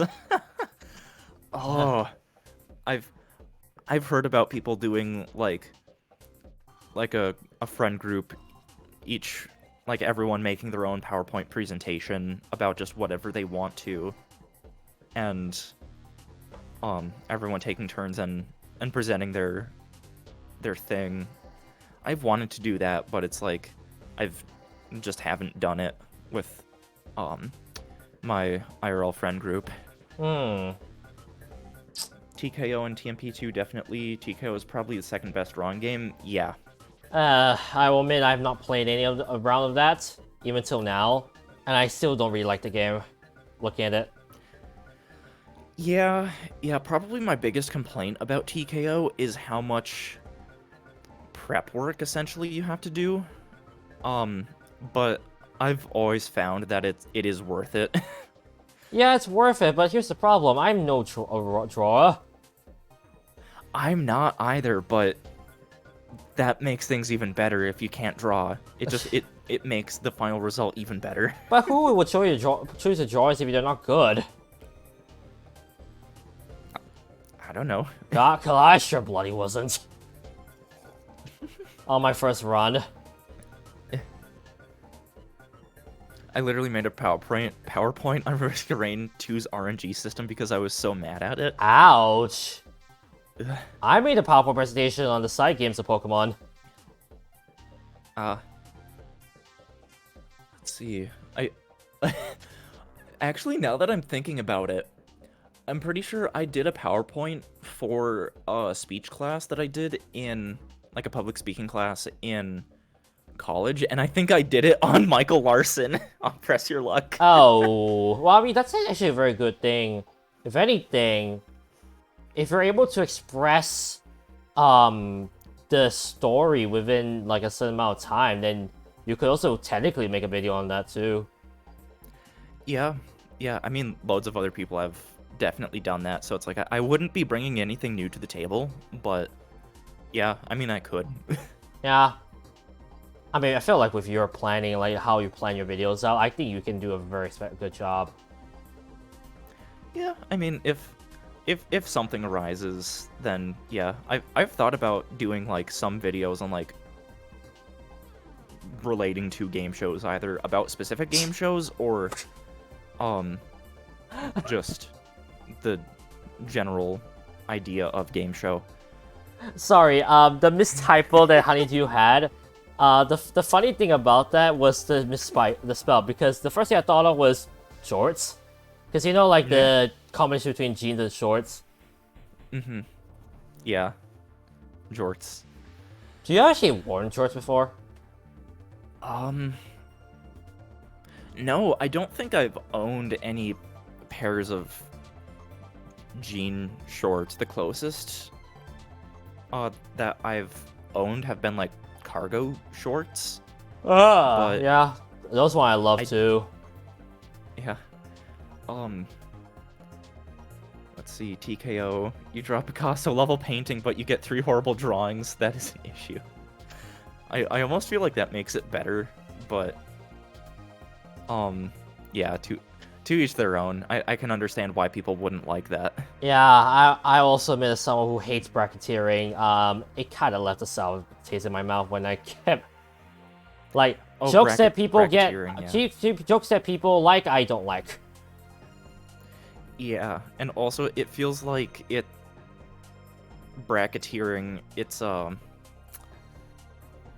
It's just pure pandering to the video game. That's just what it is. Yeah, and it feels like it is almost like drawing out the jokes a little bit too much.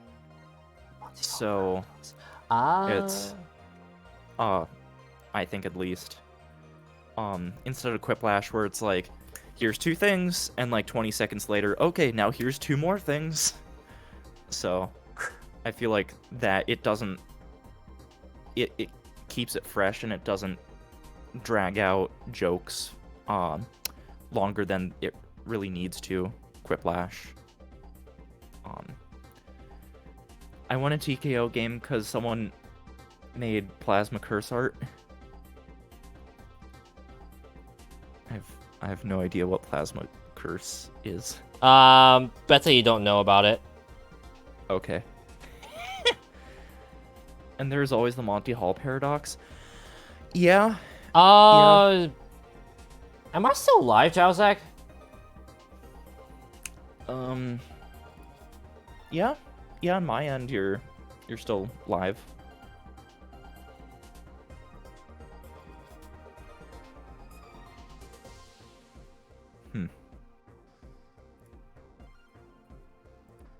You guys see this, anyways. right? Let me pull.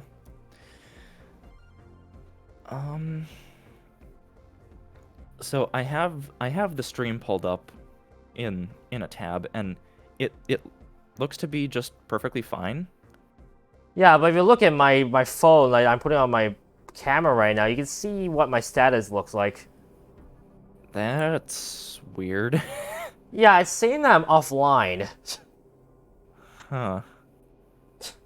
Well, for me at least, like the stream is still live, so it must be just an issue with your stream manager. Just Twitch issues. Well, then again, this is technically a brand new interface for Twitch, so yeah. I think I can understand the issue that there would be issues.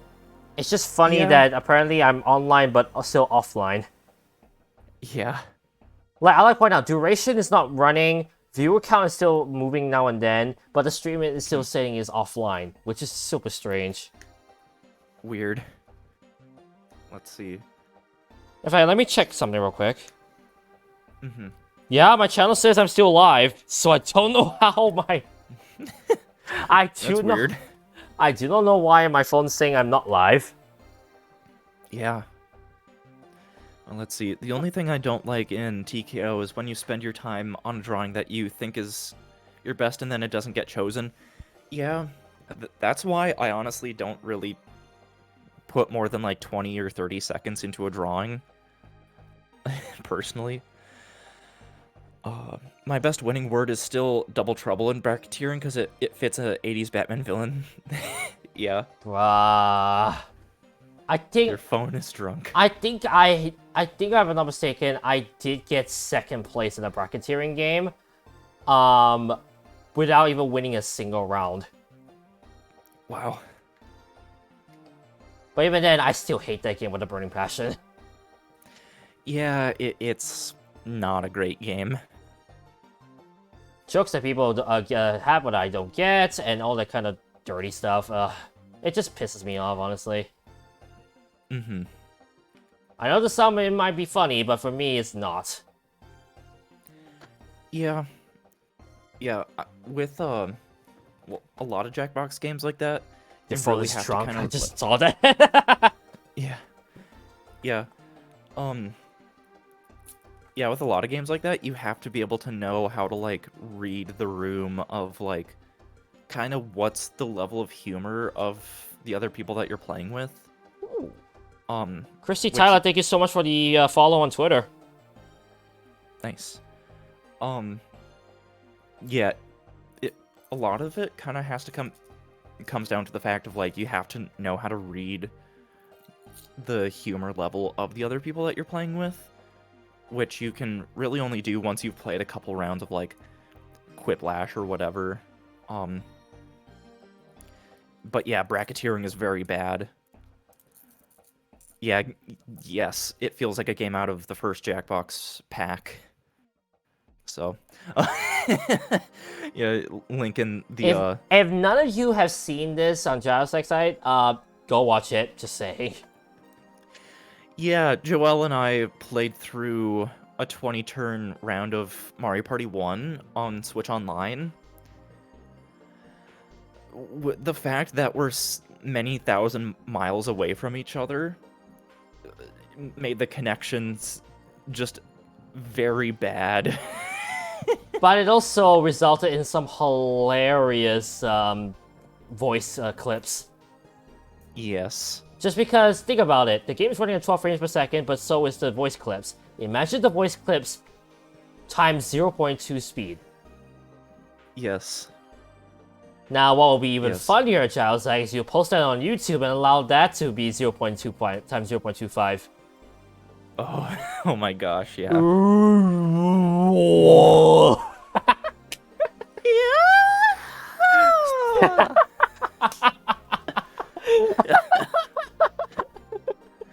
Oh, Toad's voice lines that slow was something that I didn't need, that was something that I didn't know that I needed in my life. Well, now you know you needed it because you absolutely loved it. Mm-hmm. Yes.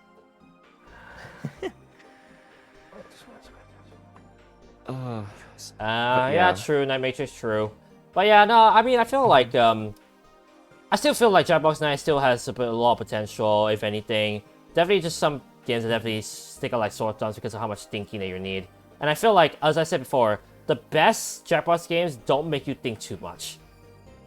Right. Right. I think when I played Weapons Drawn, for example, for the first time, I will admit I still got very lost. Mm-hmm. So if that says something, if that doesn't say something to you about like how I think about like Japanese games, let's go. What was? Let's go. But even slower. That's I the went worst way part. too high with that first one. Yeah. Uh. Now I just reminded of like the Whistle Sports when they did Bad Jokes. This Bad Jokes series was 5 seasons. There was one video in which one person did the voice sound so weird that his friend said like, I thought you had like typhoid fever or something like that. Oh. Rumoring. It's like it's sort of like regurgitation, like what's up? Blah? Yeah. It was just that hilarious. Rumoring, I liked it. Weapons Drawn, for me, is a good game, but confusing and super long. Yeah. Yeah, I've not played anything from 9, so yeah, I can't comment on Rumoring. I think that's 9, yeah. Weapons Drawn, I've only played it once, and it's like, yeah, I don't want to play this again. Yeah, I think we all WD from WD.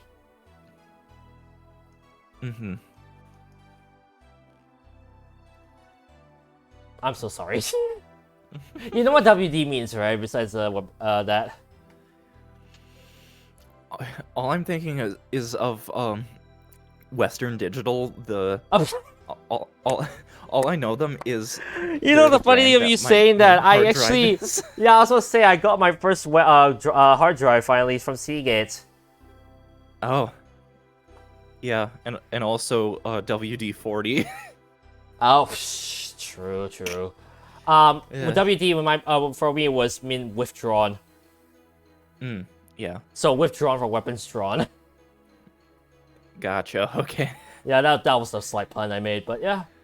It still feels like I still feel like Jackbox 9 definitely I give it some time, and I feel like the opinions will be a lot better, plus a lot more in depth, and I think we'll finally be able to see what the whole audience would think of that game. I'm just hoping it doesn't get too much bad rep, because I know like certain Jackbox series have not gained as much good rep as others. In fact, I think 4 right was quite questionable at times. 4, let me hold it up. Yeah, I mean, it has Fibbage 3, which is like, yeah, that's a safe bet. And it was the one that introduced the Enough About You side mode that is in Fibbage 4 as well. Yeah. And Survive the Internet, I've had some good fun with, but yeah, the rest are like, eh. Yeah, agreed. It's unfortunate, but it comes and goes at times, I would say. Opinions on the games. Rumoring, very mad. The roles and topics are very hit or miss. Usually people don't even follow them. Yeah. Well, I say yeah like I've played it. I haven't, but I can see how people wouldn't follow the roles and topics. Yeah, so, okay. 7, 8. So, kind of obvious that, like, they're gonna do a Party Pack 10 next year. So, it'll be a decade of Jackbox Party Packs. I'm interested to see, like, if they're, like, how much longer they're gonna do Party Packs, because, like, 9, it feels like kind of the general consensus that I've heard from people is that the pack overall is kind of mid. Like Fibbage, yeah, that's a safe bet. The other games are like, eh. Yeah. 8 was, people seem to really enjoy. A lot of people are saying like, there's at least one game in that pack that just about everyone is considering to be one of, if not their favorite Jackbox game. 7, well, yeah, I'm just interested to see how much longer Jackbox is still gonna continue the party pack model, like yearly party pack model. So I don't know how many more new ideas they still have, but I agree with you, Patrick, by the way. let's see. Just giving the full opinions of Jackbox 4, which I definitely can agree, honestly. Civic Doodle, I think I only did that once, and honestly, I wasn't really a big fan either. I don't think I've played Civic Doodle before. Think of it as everyone tries to draw a certain part of a certain picture, and everyone votes on which is the best. And then they'll make 6 copies of that picture with that extra stuff. And then it'll just keep going until the doodle is complete, basically. Okay. I just a rough sketch of what the game is. Survive the internet, a good game but can break TOS. Exactly. Yep. Like that's the best description of that game in my opinion. Yeah. Yeah. It's I have a good group of IRL friends in the sense that they're friends that I've met IRL, but we're kind of like living away from each other, but occasionally we do Jackbox nights, and yeah, anytime we play Survive the Internet, yeah, I don't think Twitch TOS would be happy with us if we streamed it. I mean, I tell you, that's why I kind of didn't want to buy 4 because I know that if people wanted that, I wouldn't be able to stream it. Mm-hmm. Yeah, Junktopia's meh. By a meh. ukulele, but even if you spell ukulele wrongly. Every time I play Civic Doodle, I have imagery of Kermit getting impaled. Okay. Yes.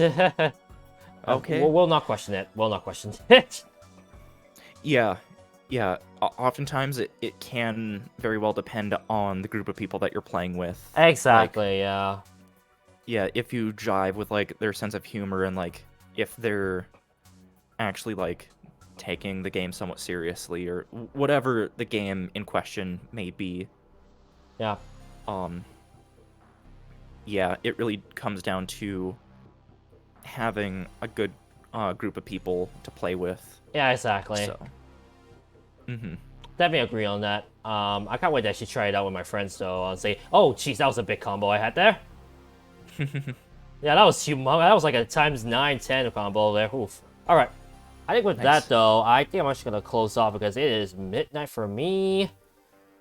Yeah, and I have to go pick up our Thanksgiving Day turkey. Oh, so. yum. Oh, why are we ending the video on this? Yeah.